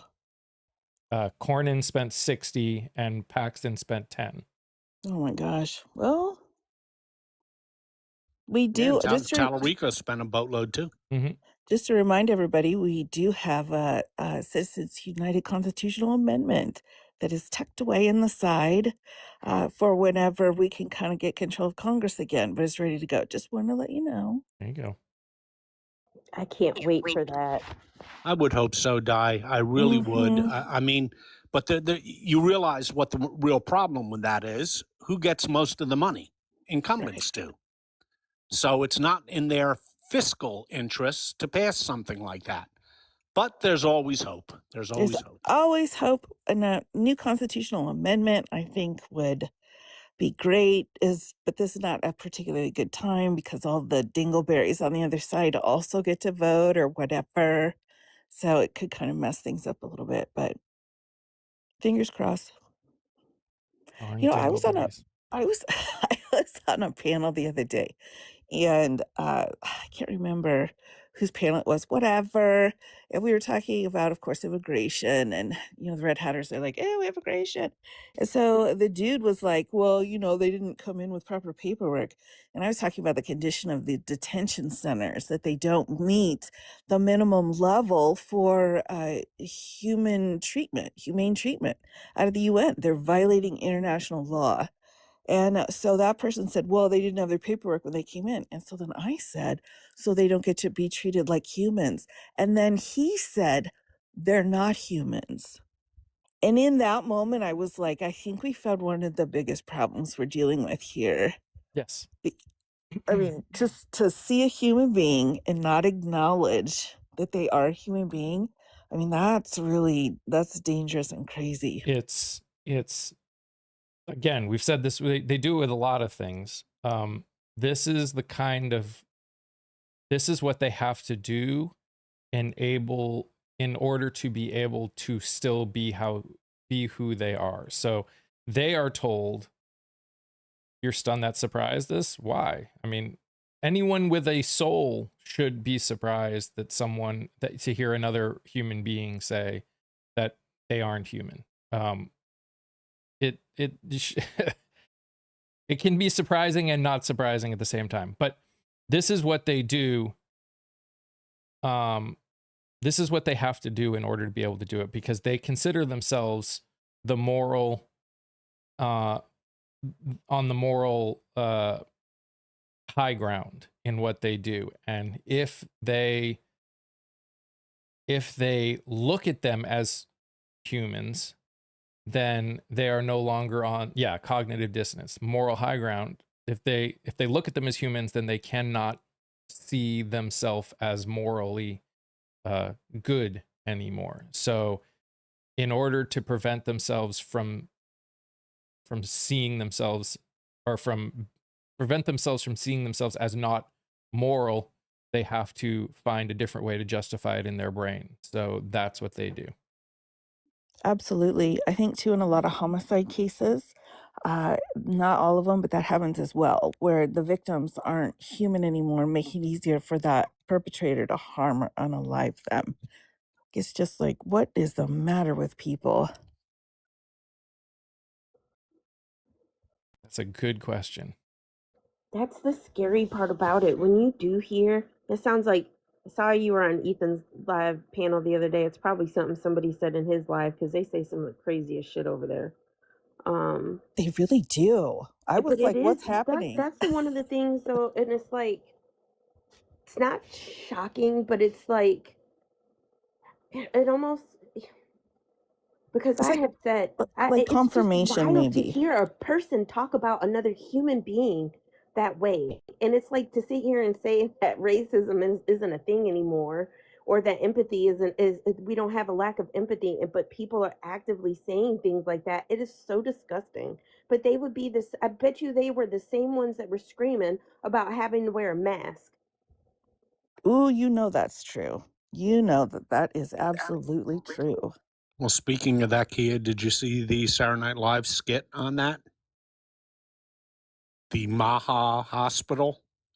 Oh my gosh. No. Oh my God, you will laugh until you urinate. All right, it's going on the list. Yay, It's that funny. urination. Yeah, I didn't see that yet. I did see their opening on Saturday where they were at the gas pump and they're like on a trip and they're going, we have to fill up our gas tank, and the mom goes, not full, right? And they're like, we have to. And then the mom goes, well, kids, because it's son and daughter, well, kids, we're only going to be able to take one of you with us. The other's gonna have to stay here, and they're just at some random gas station. And then Trump walks out, or the person playing Trump, and then the person playing Hegseth comes out of the car full of beer cans, and it's hilarious. They're having a blast with this, that's for sure. I know it's just writing itself. All the jokes, all the skits. It's all just literally. You literally don't even have to come up with anything. It's literally just what news story can we pick from today? How many of them do we need? And let's turn it into a skit. Do you remember? For God's sakes, Donald Trump has saved Saturday Night Live. Yeah. Do you remember? He has saved that show. I think it was 2 years ago. I think it was before the 2024. Jimmy Kimmel did this thing where they went out to people on the street and played comments by Lauren Boebert and asked the people on the street if this was a politician or an SNL skit. And the amount of people that thought the stuff coming out of her mouth was an SNL skit was wild. And that's the same right now. The stuff is so wild that they don't need to make anything up. They can say literally the stuff coming out of their mouth and people crack up. It's like when Di was reading the transcripts of one of the Orange Man speeches. Yeah. And like I said, if she wouldn't have said, this is the transcripts of the person who is in the charge of our country speaking, you could never, if somebody found that in a history book and it didn't tell you who said it, you would have never thought in a million fucking years that was the president of the United States. Oh, I should do another one of those. Ooh, thanks for the inspo, because there's some out there where I'm just like, this can't be real, but it's real. And then you do it in the voices. It's fantastic. You should get a bunch of clips together of him trying to pronounce words. That's what usually cracks me up. That's hilarious. Like acetaminophen or anything like that. He can't pronounce anything. Yosemite. Did you see him in Kentucky? He couldn't pronounce the name Kentucky. What? I didn't see that. Yosemite. That one always cracks me up. Well, it's nice to know we get such a kick out of it. I'm sure the rest of the world is terrified. Well, we're also terrified. It's as we always say. I know. You either laugh or you cry, and gotta laugh. I've got a friend in the UK, and she's in Wales, and she said she's been very surprised at the lack of media coverage on what's going on over here. So I'm wondering if their government's kind of like muting some of that or not. But it is kind of weird. She's like, we used to have like all day news over here with the US, and it's just not happening now. Well, I will tell you, there's a creator on here. You guys may know her name is Danny. There's some kind of thing, it's on the tube of you, but you can't even view it if you're in the United States, and it's about somebody in our government, and I can't remember who now, and I wrote it down, and I don't know I wrote it down so I didn't forget it, but you can't even actively watch it if you are on a tube of you account here in the States, unless you pay for it and have some kind of special permission. You can't even watch it. It goes to show you what's happening. And like Scott has said, time and again about the whole media. Like when the media starts getting played with, that's when you know things are really scary. Well, it was very telling last week that our intrepid Secretary of War, Pete Hegseth, said, I can't wait until Ellison takes over CNN. Well, there you go. They're getting all the major sources of information: CBS, CNN, Paramount, Warner Brothers, Skydance. The list goes on that no Justice Department in history would have ever let happen before. You know, where is the antitrust division? It's moribund. It doesn't exist right now. I'd say the same as heading for the Department of Justice, too. It was compromised very early on, almost seemed compromised before he took his oath into office because of so many people that had to leave, had to walk away. But right now, they're on less than a skeleton crew, and they look like they're all slimy attorneys. I mean, they're kind of the bottom of the barrel. And that's really worrisome when we're dealing with a high level federal offense. Like, they're supposed to be going to criminal trial. I mean, move the politics aside for a minute. There's like bad stuff that people have been charged with, and the attorneys don't have enough experience to prosecute the case. Well, all the department heads were replaced. Yes. And all the division leaders were replaced. So you've got a bunch of kids fresh out of law school whose sole requirement to get the job is ideological, not legal. Is to praise the man. Yep. Well, and now too, they're trying to get rid of the ethics element, which, good luck with that. Like you're caring anyway, but just tearing the departments apart. Yep. Yeah.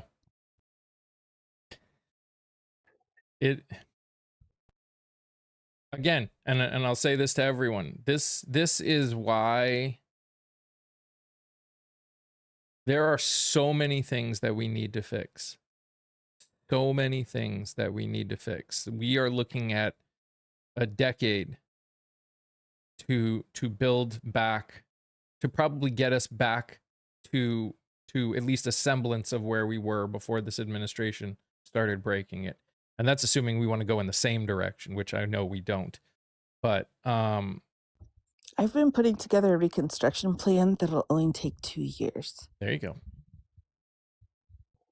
Do you think 10 years is long? Is because unlike us, who seems to have an incredibly short attention span, other folks tend to have a very long attention span, and they have a good long memory, and they remember things. And I only wonder if 10 years is like, I think we'll be lucky to see any of the faith and trust in the media ever. I think just all legacy media, I think that's going to take us quite a long time before we're comfortable with that again. There, I almost feel sorry for the next president, because whoever he or she is had better hope for an 8-year term, because the first 4 years are just going to be fixing things. Their agenda is going to have to wait. They're going to be so busy fixing things. And then hopefully they can have a second term where they can get their policies enacted. Because there's going to be a lot that needs to be fixed. Yep. This is, we all remember, or some of us were old enough to remember it ourselves. The rest of us read about it in 1974 with the Watergate reforms that went in, and they did hold. The guardrails did hold until Trump. So they held for a while. We're going to need Watergate reforms on steroids to fix this. yeah. And I agree. And arguably, even, yeah, I think no one will ever hear me say that what Trump has done is good. But what I can say is, if anything has the potential of good coming out of this administration, is it has shown some severe holes in the Constitution and in the way we run things that hopefully enough people will wake up that we can fix. I mean, a lot of these holes are things that we knew were there, and there were so many parts of this that we knew we were running on this idea of, you know, people are inherently good and there is no way that we will you know, that someone would do things. But Well, yeah, and that's going to part and parcel of that is they're going to need the trifecta. They're going to need the presidency, the House, and the Senate so they can get off to a running start on fixing things and just ram it through one reform after another. Because you are right. The holes that are in our system are apparent, so it shouldn't take too much to know what we have to fix. I'm thinking the first 2 weeks we're going to need to pull all the executive orders. That's kind of what I have in my mind. Just stack Oh, it well, up and that's a then given. Yeah. get the auto pen going like it's never been going before. And then just, you know, there we go. Let's start over again here. I think one of the things that is going to have to change is the ability to do executive orders, or at least what an executive, like having in writing what an executive order actually has the capability of doing and not doing. Because I think that's, I mean, We do have that. well, enforce it again. I mean, that's the key. And I think there's a lot of things that we can and need to put in. I think we need to put in more enforcement on the idea of Congress having to like do their jobs and not being able to just do what they're doing right now, which is ignore everything else. Like when the budget comes up, they don't get to go home if there's not a budget passed. They literally get to sit there in those rooms until they pass a budget. Yes, Kia. Or were you waving? Well, both. Okay. But I just wanted to make sure. And you know, the thing is, so there's a couple things I want to say to this. First thing, I don't want to hear anybody after the midterms bitching about what Congress is doing or not doing, and especially if you didn't vote in the primaries to put the people that were going to fight for what you wanted to in the first place. Like, don't be out there bitching after the fact. If you're not out there actively engaging in the process of selecting these people, like I said, we're not going to go into, I won't go into that conversation, but that's one of the things that pissed me off so bad about the whole thing with Crockett. She was one of the loudest people out there fighting the hardest, and they voted against her. So like, don't be whining about who's representing you if you didn't go out there and actively engage in that choice making process. Mhm. You know, that's a big thing. And I think you're saying I was right, because I remember myself saying it, that is those exact words pretty much repeatedly. Like, if anything is good coming out of this, is how much the Constitution is actually broken, and how many loopholes there are, and how many things that need to be fixed. Headphones are breaking again. Too much knowledge. Your head's getting bigger because of all the knowledge. That's Oh got no, Di, it's the I'm right part. That's what that is. The keeps greatest cutting problem. out. I don't know what's happening. The greatest problem that we're seeing right now, and I'm not saying anything profound, that we're seeing right now in this point in our history, is the complete abdication of the United States Congress. You can't rely on the courts to do everything. The courts aren't designed that way. That isn't the way our legal system works. You need an active Congress. They're the first branch of government for a reason, and they have totally abdicated their rights and responsibilities under Article 1. And that has to be fixed.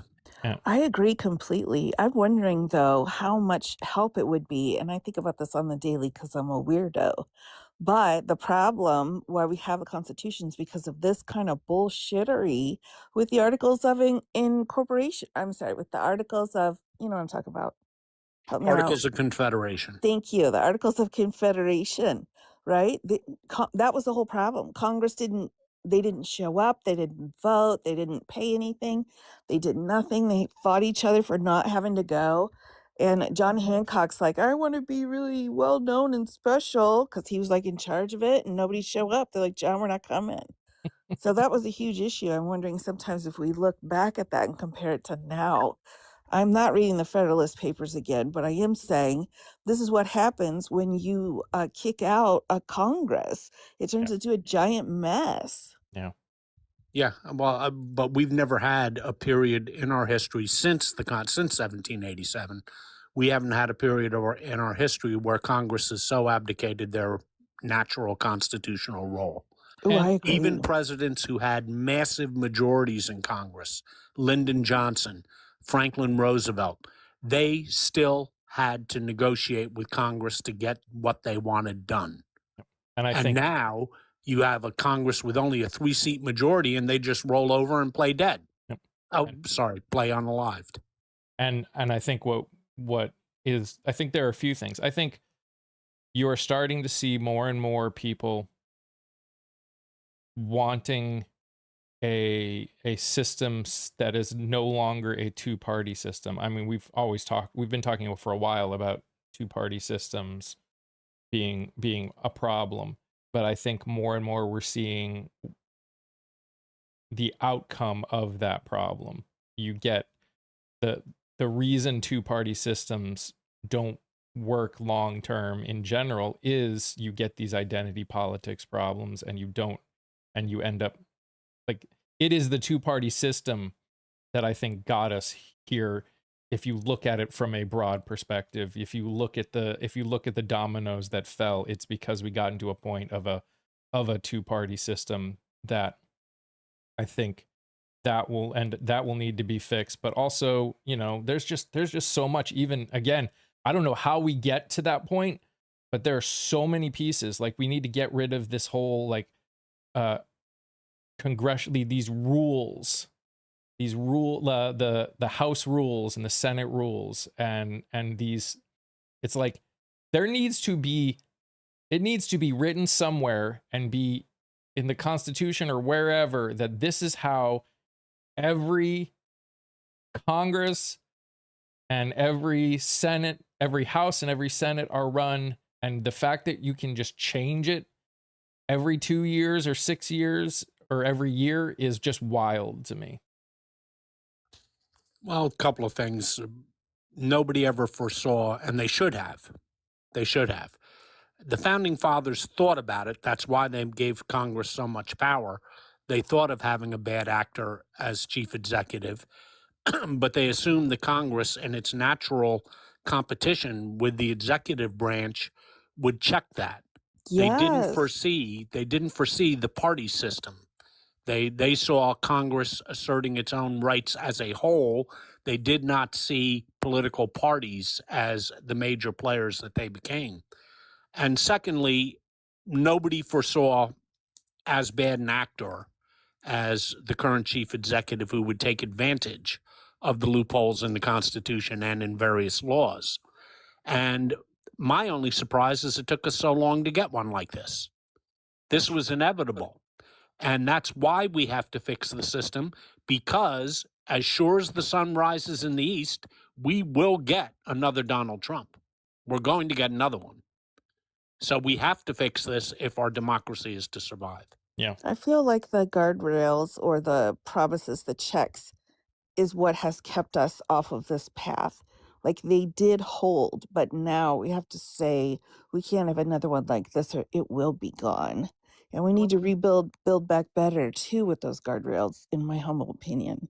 Yeah, that's exactly correct. I mean, I was raised in the generation of Watergate. So I remember constantly what was the thing you read in the history books for those of you who are younger. You read what I was told live when I was a kid. The guardrails held. The guardrails held.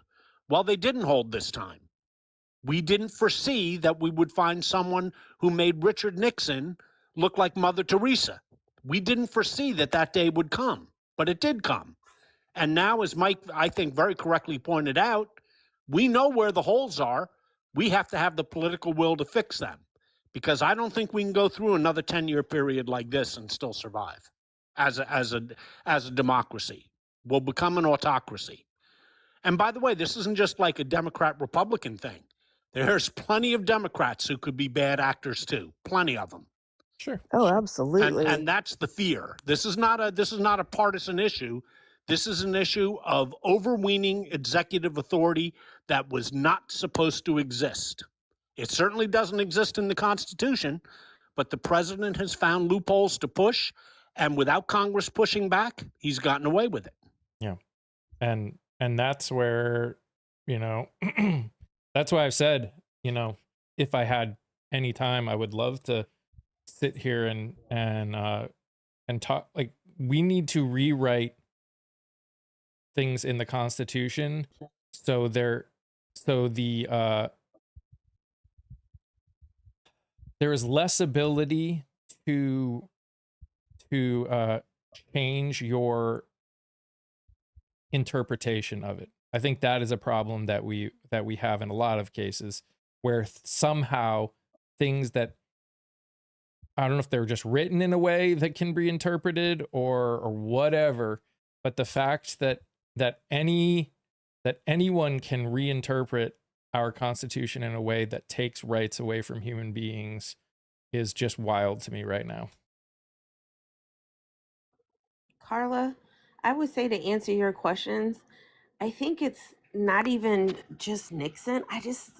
You guys have heard me say so many times, if us in this country, the lack of accountability for majorly bad things is something that's been going on for hundreds of years, way before Nixon.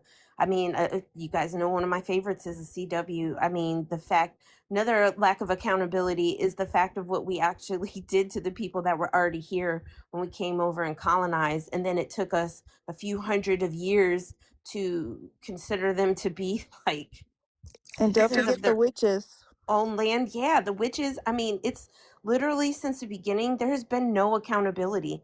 I think, especially like what's happening still in the South.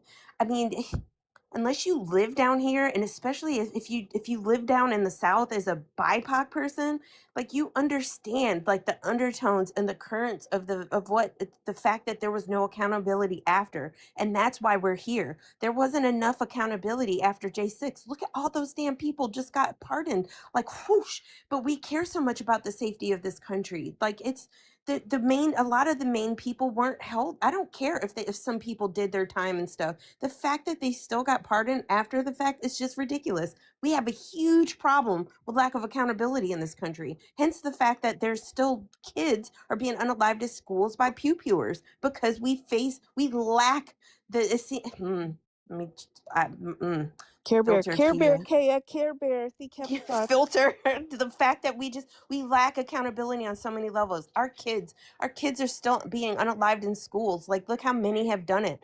It's ridiculous. Look what one of our top reasons for our children to unalive. The fact that we're okay with their kids. There's just so much. Yes. Sorry. No. You know, Carla had asked if Nixon was, because it's a very good question, Carla. If Nixon had not gotten the pardon, would we have had Trump? And then she said, no, I'm just talking about, she understands your accountability issue, but she was saying just on the presidential level. She sent a second question. I have a couple answers to that. One, I think it is not accurate to compare the crimes of Richard Nixon to the multitude of crimes of Donald Trump. It is a far different level of crime. Secondly, Nixon was held accountable. Nixon resigned.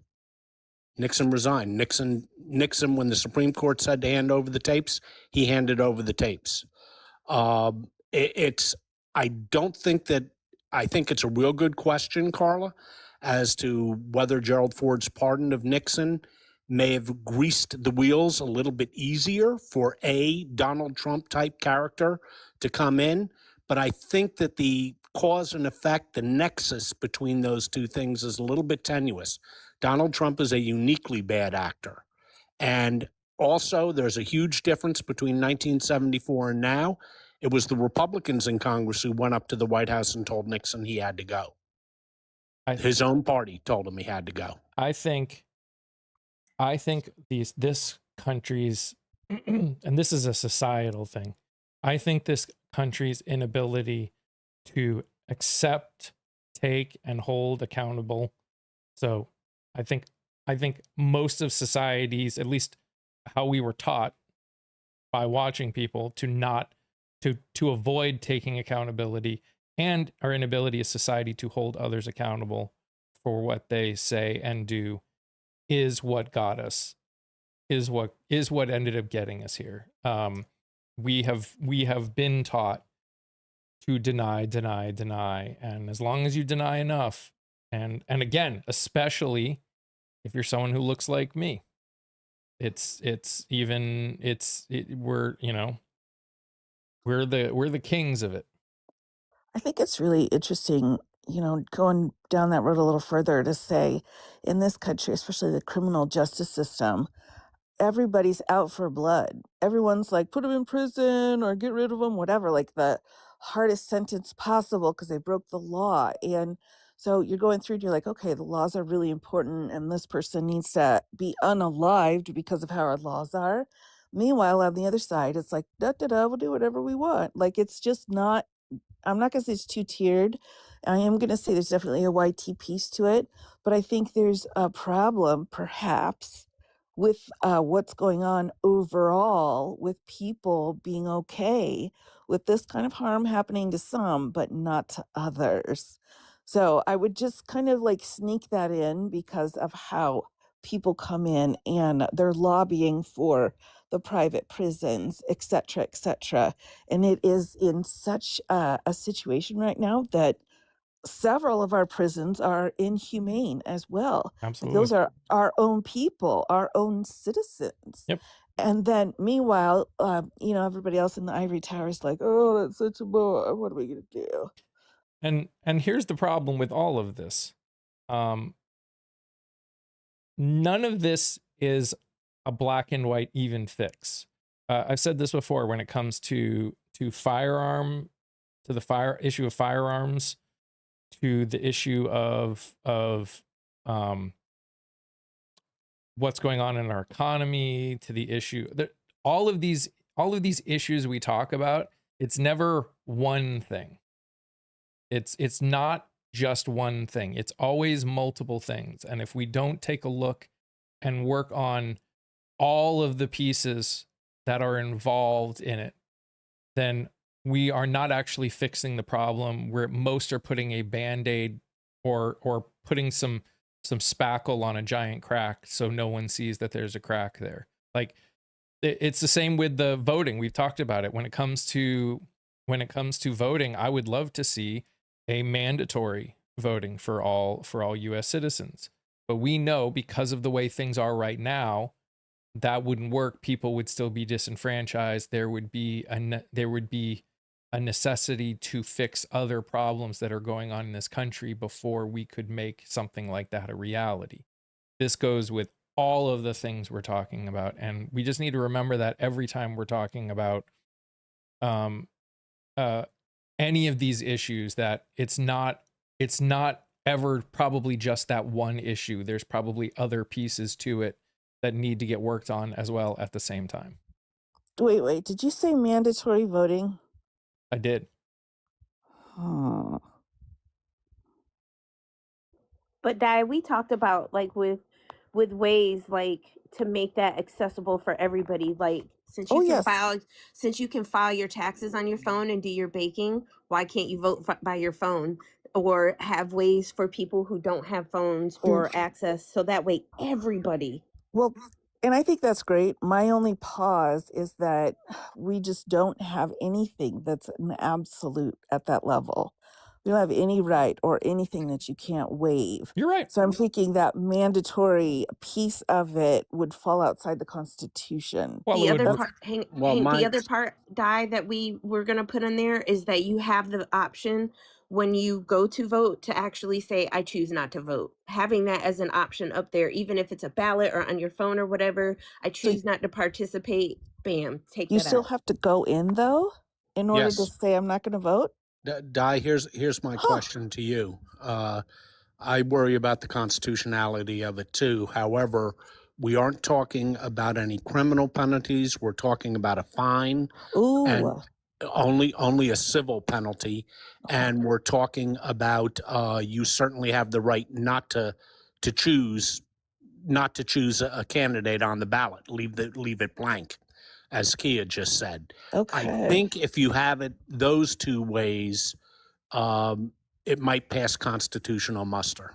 Well, it looks like It there's would a be lot challenged, but I think lot it might more pass. nuances than what I thought. So yeah, actually, I mean, when you start pulling that apart, interesting. Yeah, it's a civil Hmm. penalty, Di, and I could tell when you, with your hesitation, I knew what you were thinking, that that's not constitutional. But we're Like, not don't put him talking in criminal prison. penalty. We're not talking criminal penalty here. We're talking Yeah. like $100 fine if you don't vote. We're talking. All right. We're An talking. incentive to vote. Let's put it Mhm. another way. We're talking something similar, at least, to the way they do it in Australia. Right, right. That's what I was thinking about too. Okay. I've got an open mind to it now. I mean, and again, is there things that would need to be fixed or worked through to make it happen? Of course, because we've done it one way for a long time. It's not like we could just snap a finger and do it another way. There are other issues that we would have to work through. But Well, I have an idea. We're talking about penalty. Suppose you looked at it from a completely different perspective. Suppose you looked at it as you got paid $100 to go vote. In other words, not a penalty, but an incentive.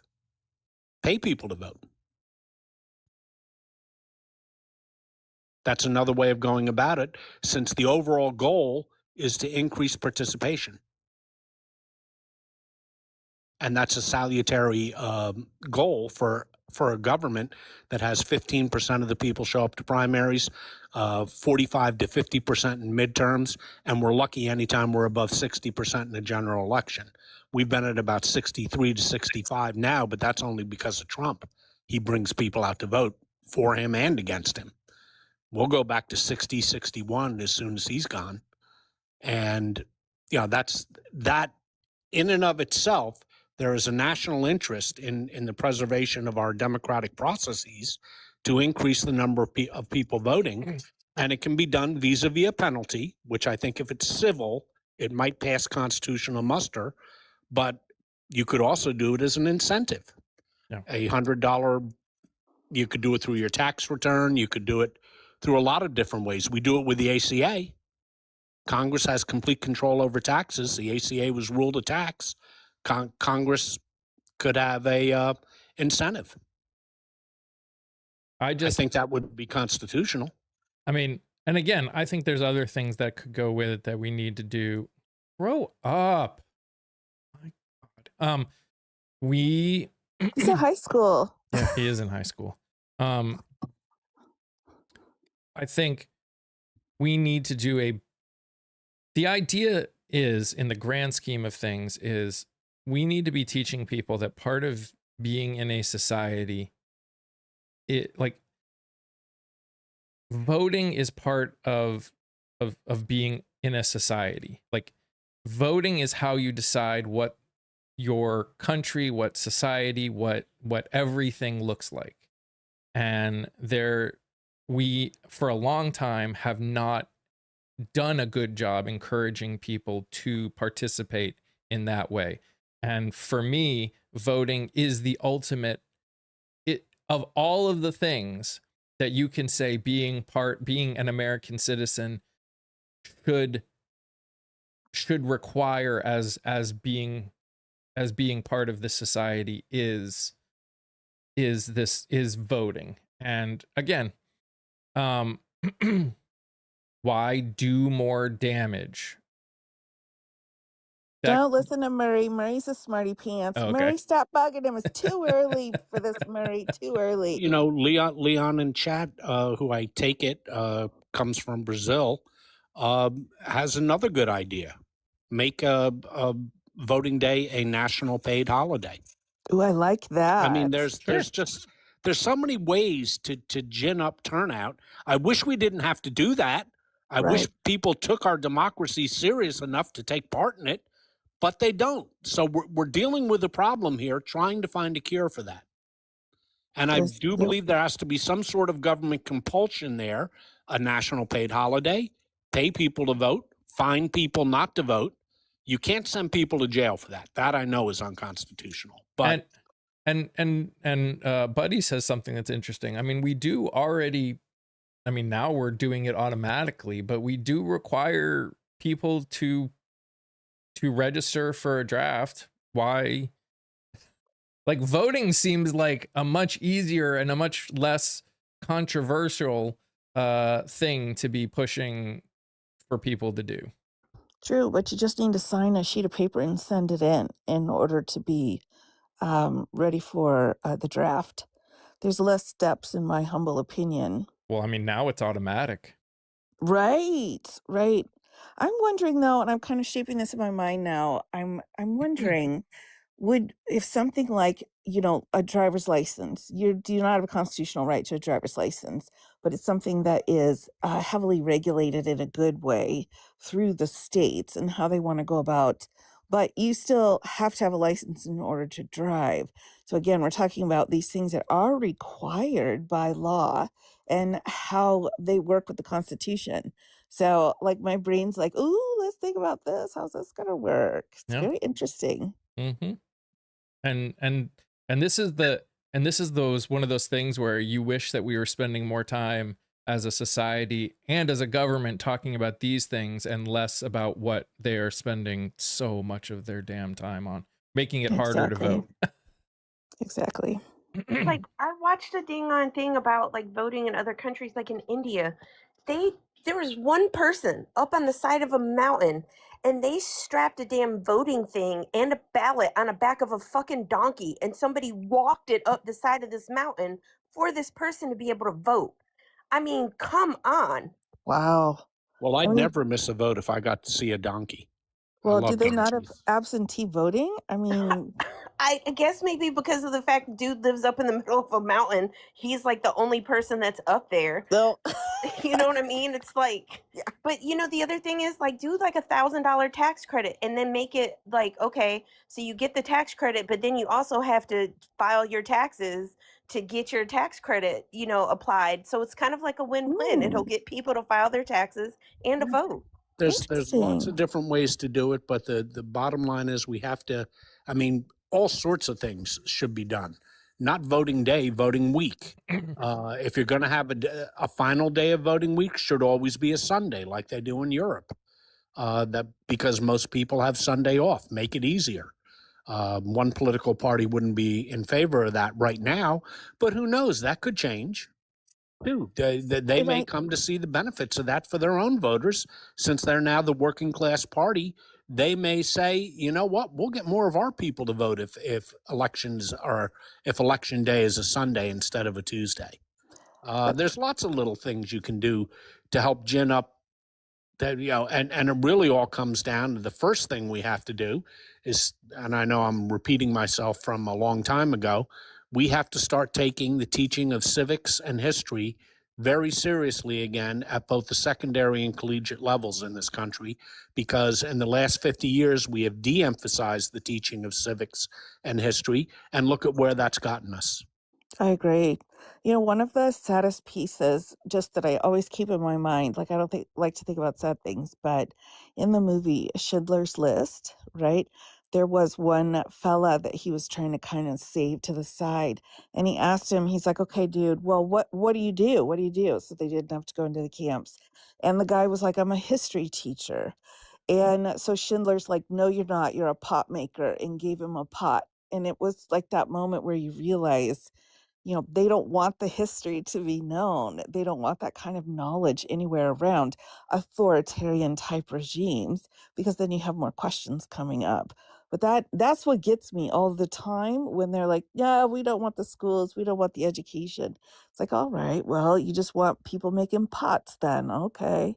So, Frank, I just want to say your statement, while I understand the sentiment as a whole, is what we would call a cyclical problem. If people that don't believe that politicians are working for them decide not to vote, then the only people that will vote are the people that believe that politicians are working for them, which probably aren't the good people, which means the politicians that get in office will always be the ones that the people that don't vote feel aren't working for them. What we need is more people to get out and vote in the primaries for the people that actually are doing and saying what we want them to do. If your answer to a politician not working, not feeling like a politician is working for you is to not vote, you will never, ever get one who will. And that is the problem. That is the other problem that we are now dealing with. You need to end you will not get that unless you get people in office that are willing to do it. It still requires voting. Every solution that will fix the problems that we have requires you getting out and voting. Every issue that we are dealing with right now is because too few people get out and vote. 25% on average of the voting population vote in primaries. That means 25% of the country are deciding it has nothing to do with working to keep third parties off the ballot. It has to do with the fact that our system, the way it is set up, a third party cannot win, especially presidency. And the chances of them winning anything is very slim because of the way things are set up. Do we And have it's to? been that way forever, too. Just ask Teddy Roosevelt and the Bull Moose Party. That's just how it's been since the second election with John Adams. Yeah, I mean, Ross Perot got what, 16, 17% of the vote, and he got 0 electoral votes. Oh my gosh, he was hilarious, though. Sorry, Kay, I interrupted you. Sorry, I saw your question. It's still about the same. And the reason it's still about the same is because a lot of Republicans did not vote in the primaries that have happened so far, and more Democrats have voted. So it ended up, in terms of numbers, like total numbers, it's been around the same. It hasn't been like drastically more. Okay, but if you're not counting them against each other, like if we were to take the Dem turnout for the states that have had their primaries so much so far, what has been the increase or decrease in the amount? 16 to 20%. So that's been the increase amount in people voting for the primaries for the Dems? That's the Dem enthusiasm edge going into the election. Yes, and it has been borne out in the special elections and the primaries that have taken place. We're up to about 70 special elections now, and in the primaries. I'm speaking specifically to the primaries, just because we talk so much about the primaries. That's what I was curious about, because we've had what, 3, 4 so far? It's such a small sample size, although Texas is big. Texas Democrats turned out, gosh, you can't hold me to it. I want to say about 20% more than the last primary. About 20, I think it is, Kia. Okay. And I just want to say, Frank, you cannot fix it first, is what I'm saying. Some of the problems, especially when it comes to presidential elections, are constitutional. So unless you get people in that are willing to change the Constitution, nothing will change. That's true. Carla makes a really good point in chat. She says, if the population is uneducated, it's easier to manipulate. And that's correct. And when we say educated, we're not talking about going to Harvard here. We're talking about being educated in civics and being educated in history. We have paid, as I said before, a horrific price for our de-emphasis of those two subjects. And that's not just the secondary level, that's also the collegiate level. Frank, we're talking a hypothetical future if we get people in office that want to actually help make the system better. That's some of what we do here. We don't just talk about what's going on. We talk about what. So you saying what you're saying, make it mandatory to vote in a system that suppresses choice. We're not talking about a system that suppresses choice. We're talking about a system that would be all different, probably. If we were getting to a point where we could get voting to become mandatory, we would probably be also putting things in place that would help that as well. I think too, part of the point is, these are great and interesting discussions that we can work on. Like someone said, the Electoral College. Again, we have a constitutional amendment just sitting in the wings, fixing that Electoral College, but we can't get it through Congress. And the other point too, though, that you're saying earlier, Mike, is like all this stuff that we need to talk about, we can't because everything's on fire. It's like we got to put all of the fires out first, triage the country before we can even have a good faith argument. Yeah. And that's what's ultimately, in my opinion, the saddest part. Yep. But this is why I will keep saying, if you want something different, the primaries are where it happens. I have interviewed over 100 people now that they all want real change. They don't want the status quo. They don't want things to keep going the way they're going. But they won't win if people don't get out and vote, because they're doing it. They're not taking corporate money. They're, stuff like that. So they don't have the ability to just make ads all over the place. Yeah, and Kia, I will keep an eye on turnout as the primaries get deeper, into the thing for you. I do know that with the special elections and so far with the primaries, Democratic turnout has been healthy and the Republican turnout hasn't been as well as they would like. Thanks, Scott. Yeah, because I'm curious, not only as a, ow, that's a claw that hurt. Oh, the kitty. Sorry, but I'm just curious, as we keep going, even if it's a way to make it as a column state by state, and then overall, my brain just that's the little nerdy part of my brain that does the numbers. I'm just curious to see how individually it goes about, and then overall. But thank you. Yeah, but that's one of the things that I'm keeping in mind as I build my forecast model for the midterms is turnout and prospective turnout. Because you take a look at the generic ballot right now has Democrats up by about 7. But that's not factoring in who's going to actually vote, which is vitally important when you're only going to have a turnout of about, at best, 50%. And Democratic voter enthusiasm, which is likelihood to vote, is running anywhere between 16 and 20 points higher than the Republicans.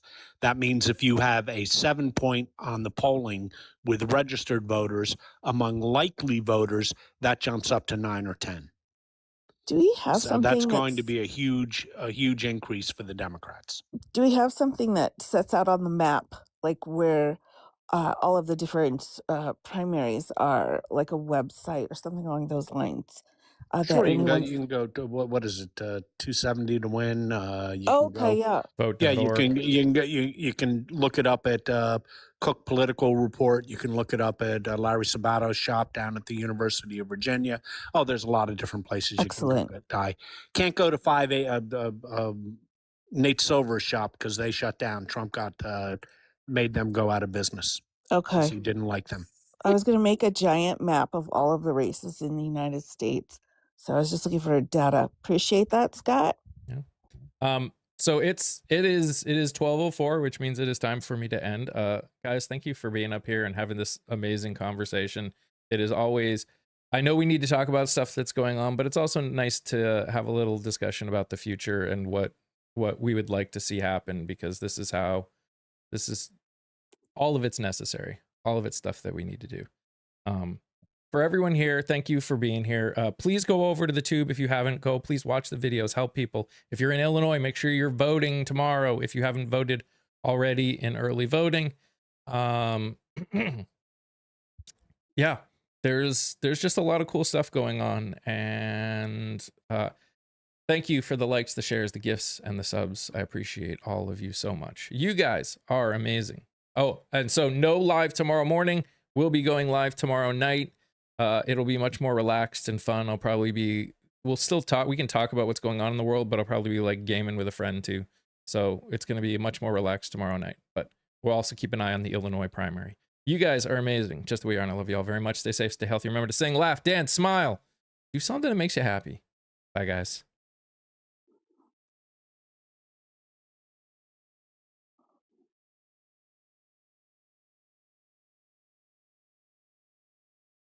Goodbye, you.